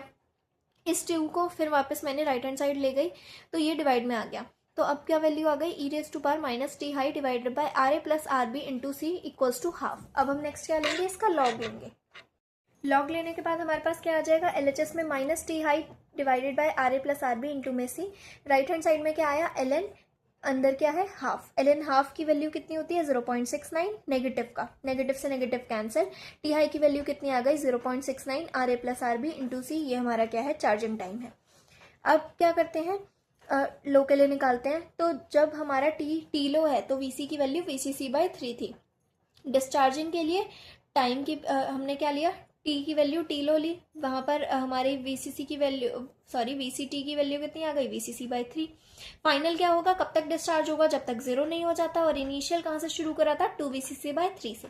सारी वैल्यूज पुट करते हैं, वीसीटी की जगह पर वीसीसी बाई 3, वी फाइनल की जगह 0, वी इनिशियल की जगह 2 वीसीसी बाई 3, वी फाइनल की जगह 0, E raise to power minus T की जगह पर टी लो, और आर हमारा सिर्फ डिस्चार्जिंग वाले पार्ट में सिर्फ हमारा आर बी होता है, तो इसीलिए आर बी इंटू सी। अब यहाँ पर ये तो 0 है, ये तो 0 है, बेसिकली ये वाली टर्म क्या है पूरी RHS में 2 वीसीसी बाई 3 इंटू में E raise to power minus T low divided by R B C, तो ये VCC by 3 VCC by 3 cancel हो जाएगा, यहाँ पर बच गया 1, यहाँ पर बच गया 2। अब 2 इंटू में ये वाली टर्म, तो इस एक्सपोनेंशियल वैल्यू कितनी हो गई, इस 2 को मैं लेफ्ट हैंड साइड ले जाऊँ तो डिवाइड में हो जाएगा, तो इक्वल्स टू हाफ। अब फिर से इसका क्या करेंगे, लॉग लेंगे। लॉग लेने के बाद हमारे पास क्या आ जाएगा, T low divided by R B C is equals to log of 1/2। Log of 1/2 कितना होता है, माइनस ऑफ 0.69, माइनस से माइनस कैंसल, टी लो की वैल्यू कितनी आ गई 0.69 into R B into C, ये क्या हो गया हमारा डिस्चार्जिंग टाइम। तो हमारे पास टी हाई आ गया, टी लो आ गया, तो हम T naught, T on period T total period निकालते हैं, तो T naught equals to T high plus T low, यानी कि 0.69 R A plus R B into C, ये हमारा चार्जिंग टाइम था, टी हाई था, और 0.69 into R B into C, ये हमारा डिस्चार्जिंग टाइम यानी कि टी लो था। इसको प्लस करेंगे तो आर बी 2 आर बी हो जाएगा, तो यानी कि टोटल टाइम हमारा टी नॉट कितना आया 0.69 into R A plus 2 R B into C. अब हम फ्रीक्वेंसी निकालते हैं, एफ नॉट किसके इक्वल होता है 1 टी नॉट के, टी नॉट की वैल्यू पुट करी, वो कितनी थी 0.69 into R A plus 2 R B into C. 1/0.69 किसके इक्वल होता है 1.45 के, divided by R A plus 2 R B into C, ये हमारे एफ नॉट की वैल्यू आ गई। अब ड्यूटी साइकिल निकालते हैं। ड्यूटी साइकिल क्या होता है, T on divided by total. T on मतलब हमारा टी हाई, कि कितने टाइम तक चार्जिंग हो रही है, तो टी ऑन का मतलब क्या है टी हाई, और टी टोटल मतलब टी नॉट। यहाँ पे पुट करा 0.69 into R A plus R B into C, और टी नॉट क्या है 0.69 into R A plus 2 R B into C, तो 0.69 से 0.69 कैंसिल, ड्यूटी साइकिल की वैल्यू आ गई सी से C cancel, R A plus R B divided by R A plus 2 R B. तो इसके बेसिस पर न्यूमेरिकल्स आ सकते हैं। अब कुछ क्वेश्चंस देखते हैं। तो सबसे पहला क्वेश्चन की फ्रीक्वेंसी निकालो और ड्यूटी साइकिल निकालो एक 555 और स्टेबल मल्टी वाइब्रेटर के लिए, जिसमें C 0.01 म्यू एफ है, RA 2 किलो ओम के इक्वल है, RB 100 किलो ओम के इक्वल है। तो F0 की वैल्यू क्या थी 1.45 divided by RA plus 2RB into C। सब में वैल्यूज पुट करी, सॉल्व करोगे आपका 714.2 हर्ट्ज आ जाएगा। खुद से कैलकुलेट कर कर देखना। नेक्स्ट ड्यूटी साइकिल पूछा था, तो ड्यूटी साइकिल क्या होता है T height divide by T not, और सारा सॉल्व करके हमारे पास क्या आया था RA plus RB divided by RA plus 2RB। तो क्योंकि दोनों ही रेजिस्टेंस है ऊपर नीचे, तो मुझे किलो ओम लगाने की ज़रूरत नहीं है। तो RA की जगह पर 2, RB की जगह पर 100, और यहाँ पर सेम पुट करा, हमारा क्या आ गया 102 डिवाइडेड बाई 202। इसको सॉल्व करोगे आपका 0.505 आ जाएगा। अगर परसेंटेज में निकालना है तो 100 से मल्टीप्लाई करेंगे 50.5%। नेक्स्ट क्वेश्चन देखते हैं। अगेन हमें क्या बोला है, डिजाइन करो एक अस्टेबल मल्टी वाइब्रेटर जिसकी आउटपुट फ्रीक्वेंसी इतनी है एंड 60% ड्यूटी साइकिल है। अब पहले हमें वैल्यूज देकर F0 और ड्यूटी साइकिल पूछा था, अब इसका उल्टा है कि F0 और ड्यूटी साइकिल दे दिया, अब हमें बोला डिजाइन करो। तो डिजाइन में आपको डायग्राम बनाकर आना है विद द वैल्यूज। तो हमें यहाँ पर RA, RB और C निकालना पड़ेगा। सबसे पहले ड्यूटी साइकिल दिया है, तो ड्यूटी साइकिल का फॉर्मूला क्या था, RA plus RB divided by RA plus 2RB equals to 60% है, तो 60 डिवाइडेड बाई 100 यानी कि 0.60। यहाँ से क्या करेंगे, इस वाली टर्म को मैं राइट हैंड साइड में ले गई, मल्टीप्लाई में आ जाएगा 0.6 into RA 0.6 RA, 2RB into 0.6 1.2 RB। अब मैंने क्या करा, इस RB को मैंने राइट हैंड साइड ले गई और 0.6 RA को मैं लेफ्ट हैंड साइड ले गई। तो 1 RA minus 0.6 RA 0.4 RA, 1.2 RB minus RB is equals to 0.2 RB। 0.2 से 0.4 2 पर कैंसिल हो जाएगा, यानी कि हमारा RB किसके इक्वल आ गया 2 इंटू RA के। अब F0 की वैल्यू भी हमें दे रखी थी, तो F0 का फॉर्मूला क्या होता है 1.45 divided by RA plus 2RB into C, 1.45 divided by 5 RAC equals to 0.29। यहाँ पर हमने क्या करा, ये 5 RA कैसे आया, तो 5 RA आने के लिए यहाँ पे RB है, RB किसके इक्वल था 2 RA का, RB 2 से मल्टीप्लाई हो रहा है, तो 2 into 2 4 RA, 4 RA plus 1 RA 5 RA यहाँ पर आ गया, और इंटू में C। 1.5 डिवाइडेड बाई 5 किसके इक्वल होता है 0.29 के, डिनोमिनेटर में RAC, और ये किसके इक्वल था 800 के लिए। अब जैसे हम पहले करते थे तो वैसे ही यहाँ पर हमें एक वैल्यू अज्यूम करनी पड़ेगी C की, इसलिए हम क्या मान लेते हैं 0.01 म्यू एफ। तो जब हम ये यहाँ पर पुट करेंगे तो RA की वैल्यू हमारी 36 किलो ओम हो गई, RB की वैल्यू डबल होती है, तो यानी कि यहाँ पे डबल ऑफ RA आई थी, तो RB की वैल्यू आ जाएगी 72 किलो ओम। अब ये वैल्यूज आ गई, उसके बाद जो पूरा ब्लॉक डायग्राम था आप वो बना सकते हो, या फिर 555 टाइमर IC के साथ जो हमने अलग से कनेक्शंस करे थे वो करके RA, RB और C की वैल्यू साथ में लिखकर दिखा सकते हो। और यहाँ पर हमारा डिजाइनिंग जो है अस्टेबल मल्टी वाइब्रेटर का खत्म हो जाएगा। नेक्स्ट हम पढ़ते हैं मोनोस्टेबल मल्टी वाइब्रेटर। तो मोनोस्टेबल मल्टी वाइब्रेटर में अगेन हम किसका यूज़ करने वाले हैं 555 टाइमर IC का। ये पूरा जो है हमारा 555 IC का सर्किट है। इसके अलावा हम एक रेजिस्टेंस यूज़ करते हैं, एक कैपेसिटर यूज़ करते हैं। रेजिस्टेंस और कैपेसिटर के बीच में जो वोल्टेज पॉइंट है इसको हम कनेक्ट करते हैं नॉन इन्वर्टिंग टर्मिनल और ऑफ अपर कंपैरेटर, एंड जो हमारा Q2 का पॉइंट था उससे। यहाँ पर हम लोअर कंपैरेटर का नेगेटिव ट्रिगर दे रहे हैं, और पॉजिटिव में हमारा जो वोल्टेज डिवाइडर सर्किट में V1 था वो हम यहाँ पर दे रहे हैं, और यहाँ पर हमारा जो नेगेटिव वाला इन्वर्टिंग टर्मिनल था अपर कंपैरेटर का उसको हम यहाँ पे 2VCC/3 ये जो V2 थी वो, और इसको यहाँ पे अलग से ग्राउंड भी कर रखा है। अब देखते हैं, सबसे पहले समझते हैं कि मोनोस्टेबल मल्टी वाइब्रेटर होता क्या है। तो मोनोस्टेबल मल्टी वाइब्रेटर में एक स्टेबल स्टेट होती है, मोनो मतलब एक और स्टेबल मतलब एक स्टेबल स्टेट है और दूसरी क्वासी स्टेबल होगी। अब ये यूज होता है टाइम डिलेज इंट्रोड्यूस करने के लिए, इसलिए इसको डिले सर्किट भी कहते हैं। अब also known as pulse stretcher and pulse extended circuit. ऐसा क्यों होता है तो मैं समझाऊंगी। यहाँ पर जैसे मान लो मेरा ये इसकी जो लॉजिक हाई है वो इसकी स्टेबल स्टेट है, तो जब मैं इसको इनपुट दूंगी, ट्रिगर दूंगी, तब ये क्या करेगा लॉजिक लो पे चला जाएगा, कुछ टाइम रहेगा, उसके बाद वापस अपनी मोनोस्टेबल पर मतलब जो इसकी स्टेबल स्टेट है उस पर चला जाएगा।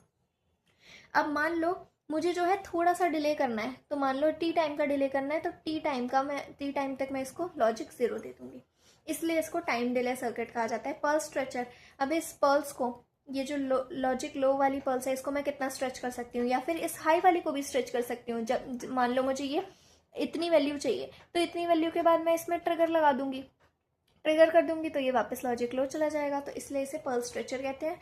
और अगेन पल्स एक्सटेंडेड सर्किट भी कहते हैं, क्योंकि हम पल्स को अपने हिसाब से जो है वो चेंज कर सकते हैं। वर्किंग समझते हैं।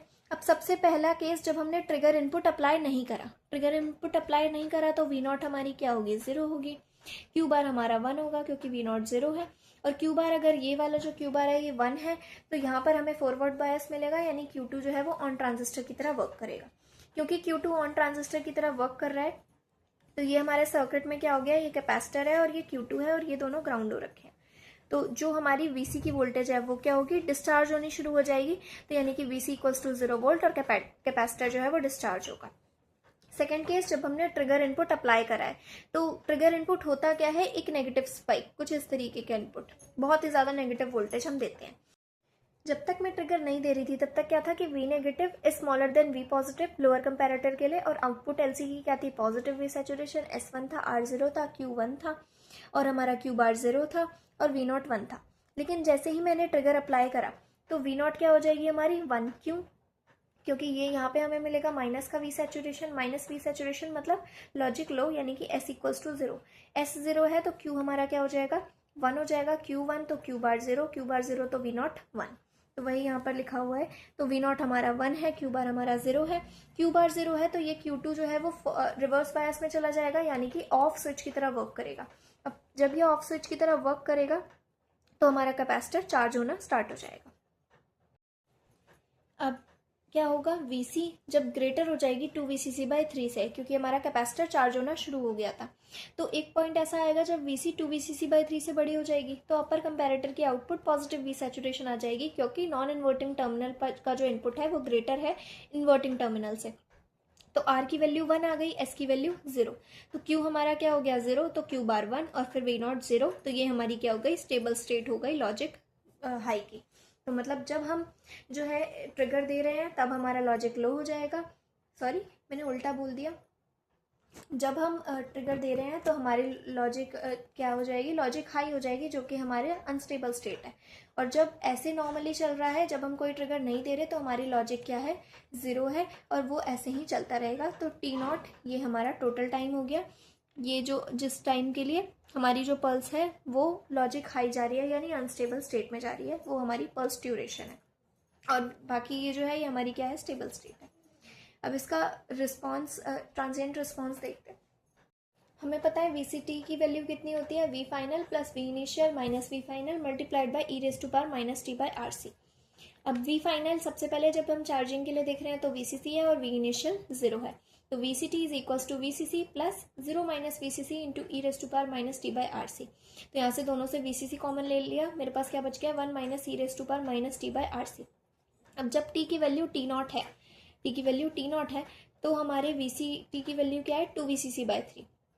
तो ये वही मैंने यहाँ पर पुट करा, VCC से VCC कैंसिल हो गया, ये जो मेरा माइनस वाला जो भी टर्म है ये मैं LHS में ले जाऊंगी और 2/3 को RHS में ले जाऊंगी, तो 1 माइनस 2/3 1/3। अब ये किसके इक्वल है, e⁻−t0/RC के, तो इसका मैंने लॉग ले लिया, लॉग लेने पर क्या आ जाएगा, -t0/RC is equals to log of 1/3। Log of 1/3 की वैल्यू -1.09, माइनस से माइनस कैंसर, T0 की वैल्यू कितनी आ गई, 1.09 RC, जो कि हमारा क्या है, चार्जिंग टाइम है। अब F0 निकालते हैं, F0 क्या होगा, 1/T0, जो कि है 1/1.09 था, तो इसको मैंने 1 डेसिमल में 1.1 राउंड ऑफ करके लिख लिया, इनटू में RC। अब 1/1 होता है 0.909 डिवाइडेड बाय RC, ये हमारे F0 की वैल्यू आ गई। और second IC is PLL phase lock loop. Before jumping to the IC हम पहले PLL समझ लेते हैं। तो PLL जो है इसमें बेसिकली 3 पार्ट्स होते हैं, एक हमारा फेज डिटेक्टर होता है, एक हमारा लो पास फिल्टर है और एक हमारा वोल्टेज कंट्रोल्ड ऑसिलेटर यानी कि VCO। तो फेज डिटेक्टर जो कि हम PLL में यूज़ करने वाले हैं वो है एक एक्सॉर गेट, जो कि सिंपलेस्ट फेज डिटेक्टर होता है। एक्सॉर गेट कैसे वर्क करता है, अगर दोनों इनपुट 0 है या दोनों इनपुट्स 1 है यानी कि सेम इनपुट्स हैं तो ये 0 प्रोवाइड करता है, लेकिन अगर दोनों इनपुट्स अलग अलग हैं तो ये 1 प्रोवाइड करता है। सो अगर दोनों 0 हैं तो 0, फर्स्ट 0 है सेकंड 1 तो 1, फर्स्ट 1 है सेकंड 0 तब भी 1, और अगर दोनों 1 है तो 0, यानी कि सेम इनपुट्स पर 0 आउटपुट मिलेगा और डिफरेंट इनपुट्स पर 1 आउटपुट मिलेगा। ग्राफ के थ्रू समझते हैं। मान लो A जो इनपुट है वो कुछ इस तरीके की है, जो कि 0 से 1 फिर 2 से 3 पर हाई लॉजिक दे रहा है। बी जो है हमारी इसके से थोड़ा डिफरेंट है, जो कि 0.5 से 1.5 तक लॉजिक हाई है, फिर 2.5 से 3.5 तक हाई है। अगर मैं इन दोनों को एक्सॉर गेट से पास करूँ तो वो क्या करता है, एक्सॉर गेट जब दोनों इनपुट्स डिफरेंट हैं तब वो 1 देता है। अब यहाँ पर ए 1 है, यहाँ पर 0 है, 0 से 0.5 के लिए, तो 0 to 0.5 ये लॉजिक हाई देगा। फिर 0.5 से 1 दोनों हाई हैं तो ये 0 हो जाएगा। फिर 1 से 1.5 पर लॉजिक ए 0 है, लॉजिक बी 1 है, तो यानी कि डिफरेंट है, तो फिर से ये हमें 1 सिग्नल देगा, लॉजिक हाई देगा।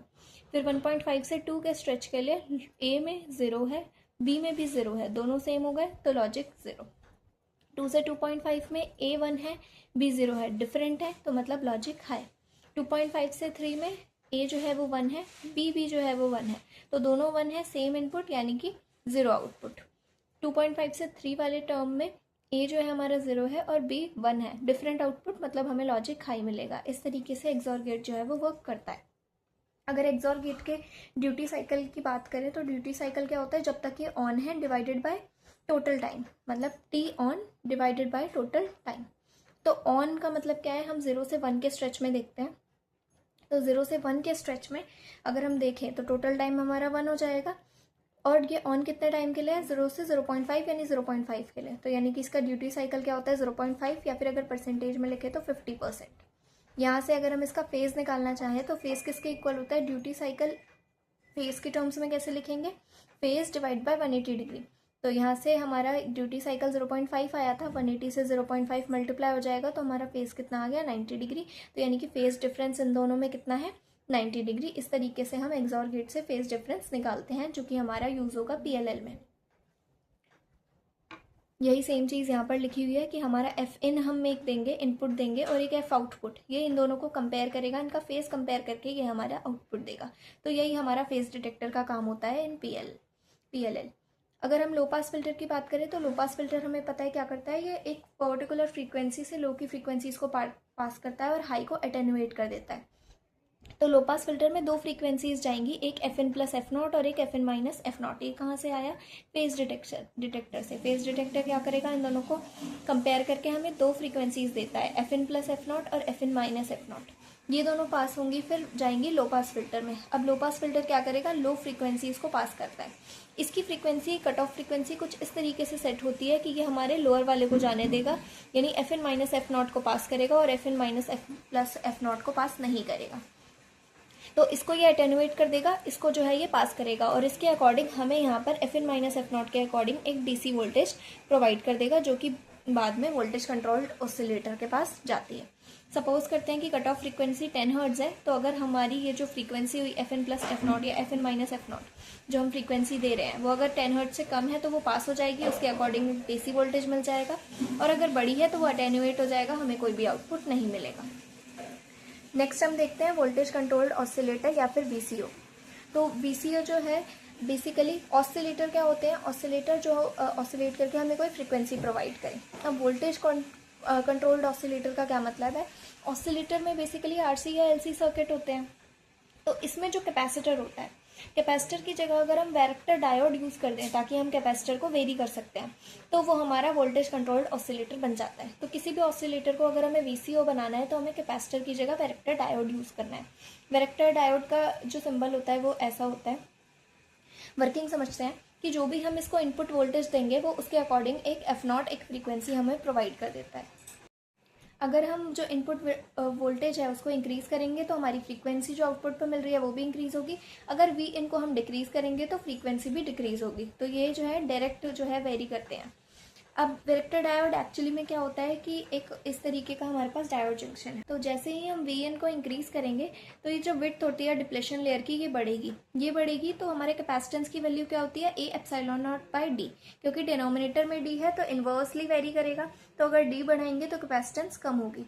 और फिर फॉर्मूला क्या होता है F0 का, F0 is equal to 1/2π√LC। तो अगेन फ्रीक्वेंसी और कैपेसिटर का इन्वर्सली वेरी करते हैं एक दूसरे की वजह से। तो अगर कैपेसिटेंस डिक्रीज हो रही है तो F0 इंक्रीज होगा। तो Vin जो है वो अगर इंक्रीज हो रहा है तो F0 हमारा क्या होगा, इंक्रीज होगा, जो कि यहाँ पर बताया था। अब इसका उल्टा, अगर हम Vin को डिक्रीज कर रहे हैं तो हमारी जो विड्थ है डिप्लेशन लेयर की वो भी डिक्रीज होगी।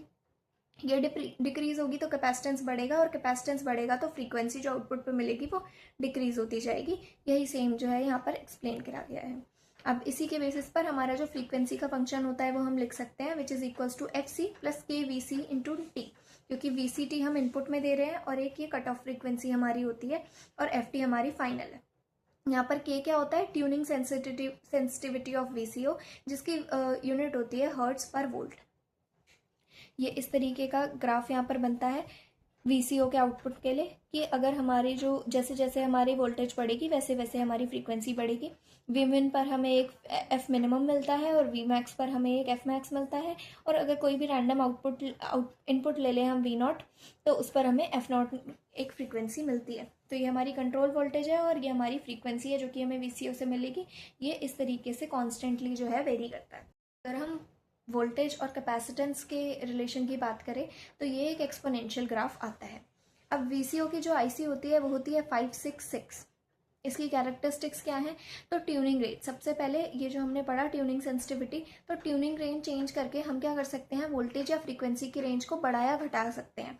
यानी कि कितनी ज़्यादा वोल्टेज जो है हम इनपुट दे सकते हैं, और जैसे जैसे वोल्टेज इनपुट चेंज होगी, रेंज बढ़ेगी, तो फ्रीक्वेंसी की भी रेंज बढ़ेगी जो हमें आउटपुट में मिल रहा है। अगर ये रेंज कम होगी तो ये भी हमारी रेंज कम होगी। तो ये सब किससे चेंज करते हैं, हमारी ट्यूनिंग रेंज से, यानी कि ट्यूनिंग सेंसिटिविटी से। तो ये हमारी पहली कैरेक्टरिस्टिक्स है।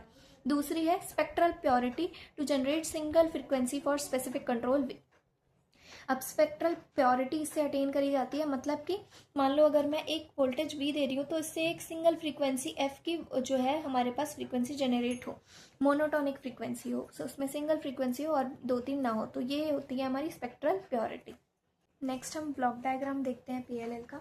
तो जो भी हमने अभी 3 कंपोनेंट्स पढ़े, फेज डिटेक्टर या कंपैरेटर, फिर लो पास फिल्टर, वीसीओ, ये सीरियली कनेक्टेड होते हैं। हम एक इनपुट फ्रीक्वेंसी देते हैं एफएन, जो कि फेज कंपैरेटर के थ्रू जाती है, फिर वो जो है हमारे लो पास फिल्टर के थ्रू जाएगी, फिर वीसीओ के आउटपुट में आएगी, और फिर ये आउटपुट वापस से फेज डिटेक्टर या कंपैरेटर को दिया जाता है। तो इसकी वर्किंग समझते हैं। जब हमने कोई भी इनपुट अप्लाई नहीं करा, अभी हमने एफएन नहीं दिया है, तो फेज डिटेक्टर का आउटपुट क्या होगा, एफ नॉट, जो कि हमें मिल रहा होगा वही एफ नॉट। अगर एलपीएफ के आउटपुट की बात करें तो वो कोई आउटपुट हमें नहीं मिलेगी।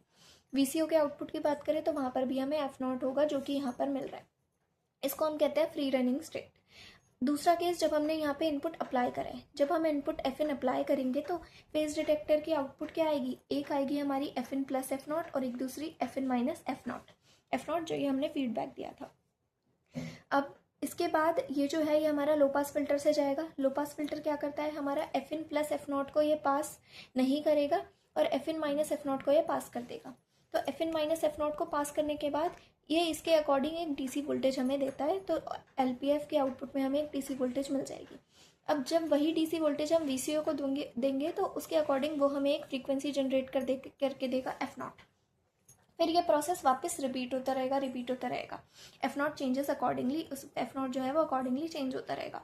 ये तब तक होगा जब तक एफ इन और एफ नॉट का जो डिफरेंस है हमारा 0 नहीं हो जाता, या फिर ये दोनों सेम नहीं हो जाते, तब तक ये लॉक रेंज में चलता रहेगा। इसीलिए इसको फेज लॉक लूप कहते हैं। जैसे ही ये दोनों जो है वो इक्वल आ जाएंगे तो जो है हमारा फाइनल आउटपुट हमें मिल जाएगा एफ नॉट। अब ऑपरेशन पीएलएल के 3 टाइप्स के होते हैं, 3 मोड ऑफ ऑपरेशन में ये वर्क करता है। सबसे पहला फ्री रनिंग मोड, जो कि हमने यहाँ पर देखा था जब हमने इनपुट अप्लाई नहीं करा।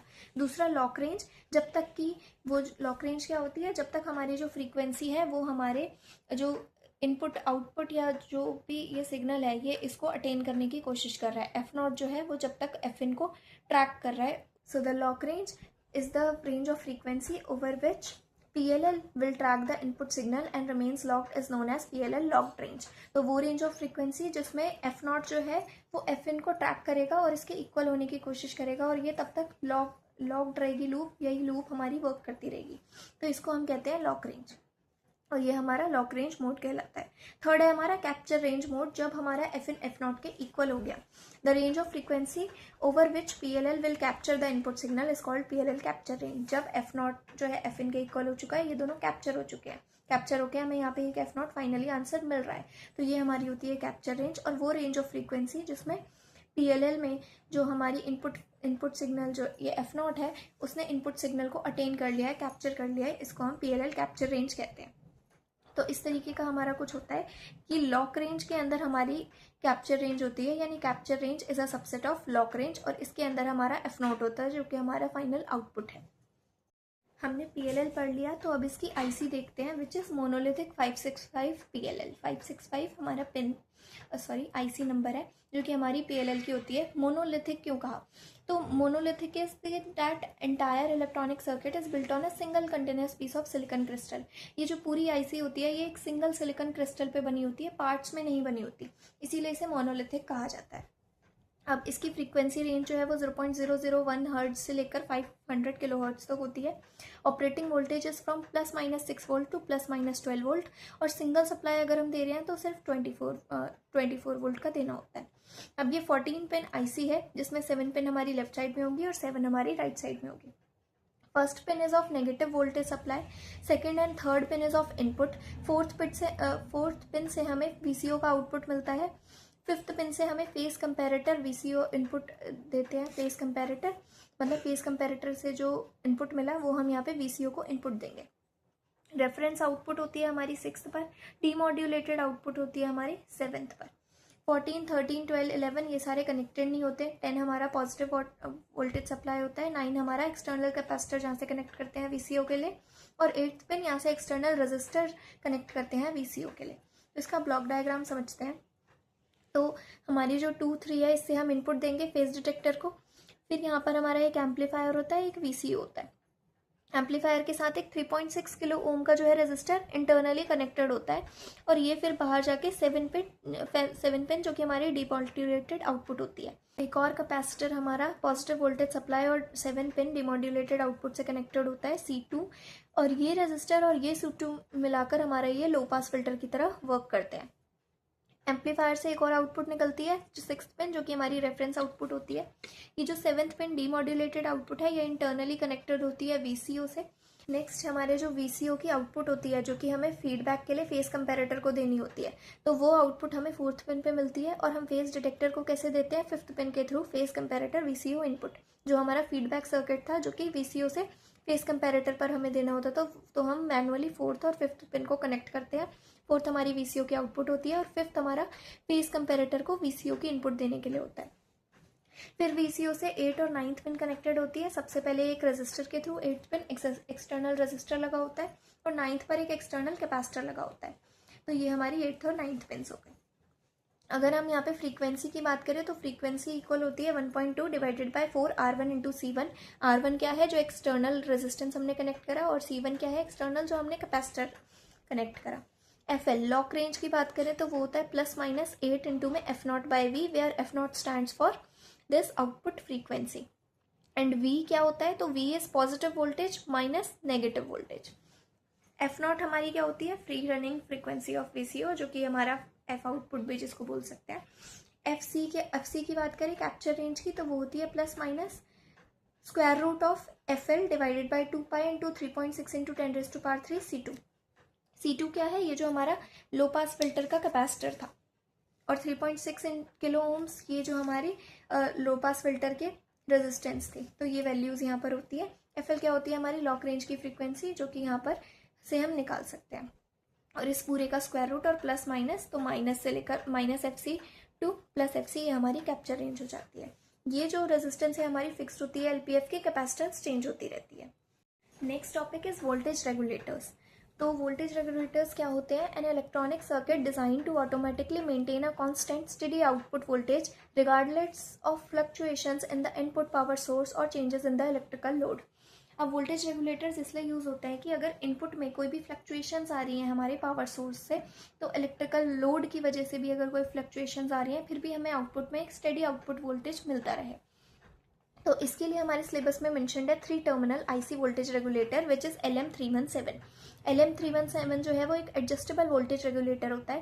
कांस्टेंट वोल्टेज रेगुलेटर भी होते हैं, लेकिन जो कांस्टेंट है या फिक्स्ड वोल्टेज रेगुलेटर्स हैं उनकी ड्रॉबैक क्या होती है कि एक्सेसिव इन्वेंट्री, मतलब उसकी एक फिक्स्ड वोल्टेज रेगुलेशन होगी। मान लो अगर वो 5 वोल्ट का है तो वो 5 वोल्ट का ही कांस्टेंट सप्लाई देगा। तो इस तरीके से अगर मुझे अलग अलग वोल्टेज के चाहिए तो हमें बहुत सारा जो है ICS से खरीदना पड़ेगा, तो इन्वेंट्री बढ़ेगी, और अगर इन्वेंट्री बहुत ज़्यादा चाहिए होगी तो प्रोडक्शन के लिए कॉस्ट भी चाहिए होता है। जितनी ज़्यादा आईसीज खरीदेंगे उतना ज़्यादा पैसा भी लगेगा। अब एडजस्टेबल वोल्टेज रेगुलेटर की क्या एडवांटेजेस है over this fixed voltage regulators. तो बेसिकली हम यहाँ पर ये LM317 के रिस्पेक्ट में ही एडवांटेजेस पढ़ रहे हैं। तो सिंगल डिवाइस जो है बहुत सारी वोल्टेज रिक्वायरमेंट्स को जो है पूरी कर देता है। अगर हम LM317 की बात करें तो 1.2 वोल्ट से 37 वोल्ट तक का ये हमें वोल्टेज दे सकता है, steady voltage. Better line and load regulation, line और लोड रेगुलेशन अच्छे से रेगुलेट कर पाता है। Improved overload protection allows greater output current, अगर ओवरलोड भी होता है तब भी ये उसके अकॉर्डिंग प्रोटेक्शन प्रोवाइड करता है, जिससे हमारा आउटपुट करंट जो है वो सही रहता है। Improved system reliability with each device being subjected to 100% thermal limit burn-in, कि कोई किसी भी तरीके का हमारा जो है सिस्टम ओवरलोड होने पर भी किसी डिवाइस को कोई भी जो है थर्मल बर्न-इन नहीं फेस करना पड़ता। इसका पिन डायग्राम तो जैसे हमने पढ़ा ये 3 टर्मिनल आईसी है, 3 टर्मिनल्स होते हैं इसके। तो 3 टर्मिनल्स हैं 1 2 3। फर्स्ट होता है एडजस्टमेंट के लिए, सेकेंड होता है वी आउट जो आउटपुट वोल्टेज है, और थर्ड होता है वी इन जहाँ से हम इनपुट देते हैं। So this is R block diagram of LM317, जहाँ पे फर्स्ट पिन एडजस्ट के लिए होती है, सेकंड वी आउट होता है, थर्ड वी इन होती है। थर्ड से हम इनपुट देते हैं, सेकंड से हम आउटपुट लेते हैं through a load. Second pin तो जो है वो 1 से कनेक्टेड होती है through a resistance R1, and first pin ground होती है थ्रू अ वेरिएबल रेजिस्टर्स, जो कि यहाँ से कनेक्टेड होता है। यहाँ से एक वेरिएबल रेजिस्टर है, और ये जो R1 और 2 और जो 1 पिन है वो एक R1 के थ्रू कनेक्टेड होती है। यहाँ पर जो करंट आएगा वो है I एडजस्ट पिन से क्योंकि निकल रहा है। यहाँ से जो करंट आएगा उसको मैंने I1 लेट करा हुआ है, और ये जो होता है ये हमारा जो लोड के अक्रॉस वोल्टेज मिलती है यही हमारी V0 होती है, फाइनल आउटपुट वोल्टेज होती है। तो आउटपुट करंट जो है वो 1.5 एम्पेयर का मिलता है। वी इन मैक्स जो है वो 40 वोल्टेज होते हैं, और सबसे मिनिमम 3 वोल्ट मिलता है, मतलब 3 से 40 वोल्ट तक का हमें वोल्टेज मिल सकता है। V0 का फॉर्मूला क्या होता है, I1 into R1 plus R2 into में I1 plus I adjust. I1 क्या है, ये सेकेंड पिन से जो यहाँ पे रेजिस्टेंस कनेक्ट है इसके थ्रू का करंट। R1 क्या है, ये R1 जो कि सेकेंड और फर्स्ट पिन को कनेक्ट कर रही है। R2 क्या है, R2 हमारा होता है ये जो वेरिएबल रेजिस्टेंस है जो हम यहाँ पर यूज़ कर रहे हैं फर्स्ट पिन के अक्रॉस। I1 क्या है, I1 अगेन R1 के थ्रू जाने वाला करंट, और I एडजस्ट क्या होता है जो हमारे फर्स्ट पिन से करंट निकल रहा है। अब LM317 develops 1.25 voltage between output and adjustable terminals. अब LM317 जो है वो आउटपुट और एडजस्टेबल टर्मिनल्स मतलब इनके बीच में जो है 1.25 वोल्ट का जो है वो वोल्टेज डिफरेंस डेवलप करती है। I1 किसके इक्वल होता है, V reference divided by R1 के। V0 की वैल्यू होती है R1 इंटू में V रेफरेंस, हमने यहाँ पर पुट कर दिया। I1 की जो ये वैल्यू है V reference divided by R1, तो वो हमने इस इक्वेशन में पुट कर दिया। तो V0 is equals to R1 V reference upon में R1 प्लस R2। I1 की जगह पर again V reference divided by R1 plus I adjust. अब यहाँ पर से हमने क्या करा, R1 से R1 कैंसिल, V रेफरेंस बच गया। इसको अंदर मल्टीप्लाई करेंगे दोनों से, तो R2 by R1 into we reference plus R2 into में I एडजस्ट। तो V रेफरेंस को इसमें कॉमन ले लिया तो बचा 1 plus R2 by R1 plus R2 into में I एडजस्ट सेकेंड टर्म। अगर हम I एडजस्ट जो है इसको हम इग्नोर कर दें क्योंकि ये बहुत ही लो करंट होता है 100 म्यू ओम्स के पास का, बहुत ही स्मॉल करंट है। अगर हम इस टर्म को इग्नोर कर दें तो हमारे पास V0 की वैल्यू कितनी आ गई, V रेफरेंस जो कि हमारा कितना था 1.25 वोल्टेज इंटू में 1 प्लस R2 बाई R1। तो इस तरीके से हम V0 निकाल सकते हैं R1 R2 को वैल्यू लेकर। तो यहाँ पर हमारी जो यूनिट 4 है एनालॉग इलेक्ट्रॉनिक्स 2 की वो ख़त्म होती है। That's it for today, thank you.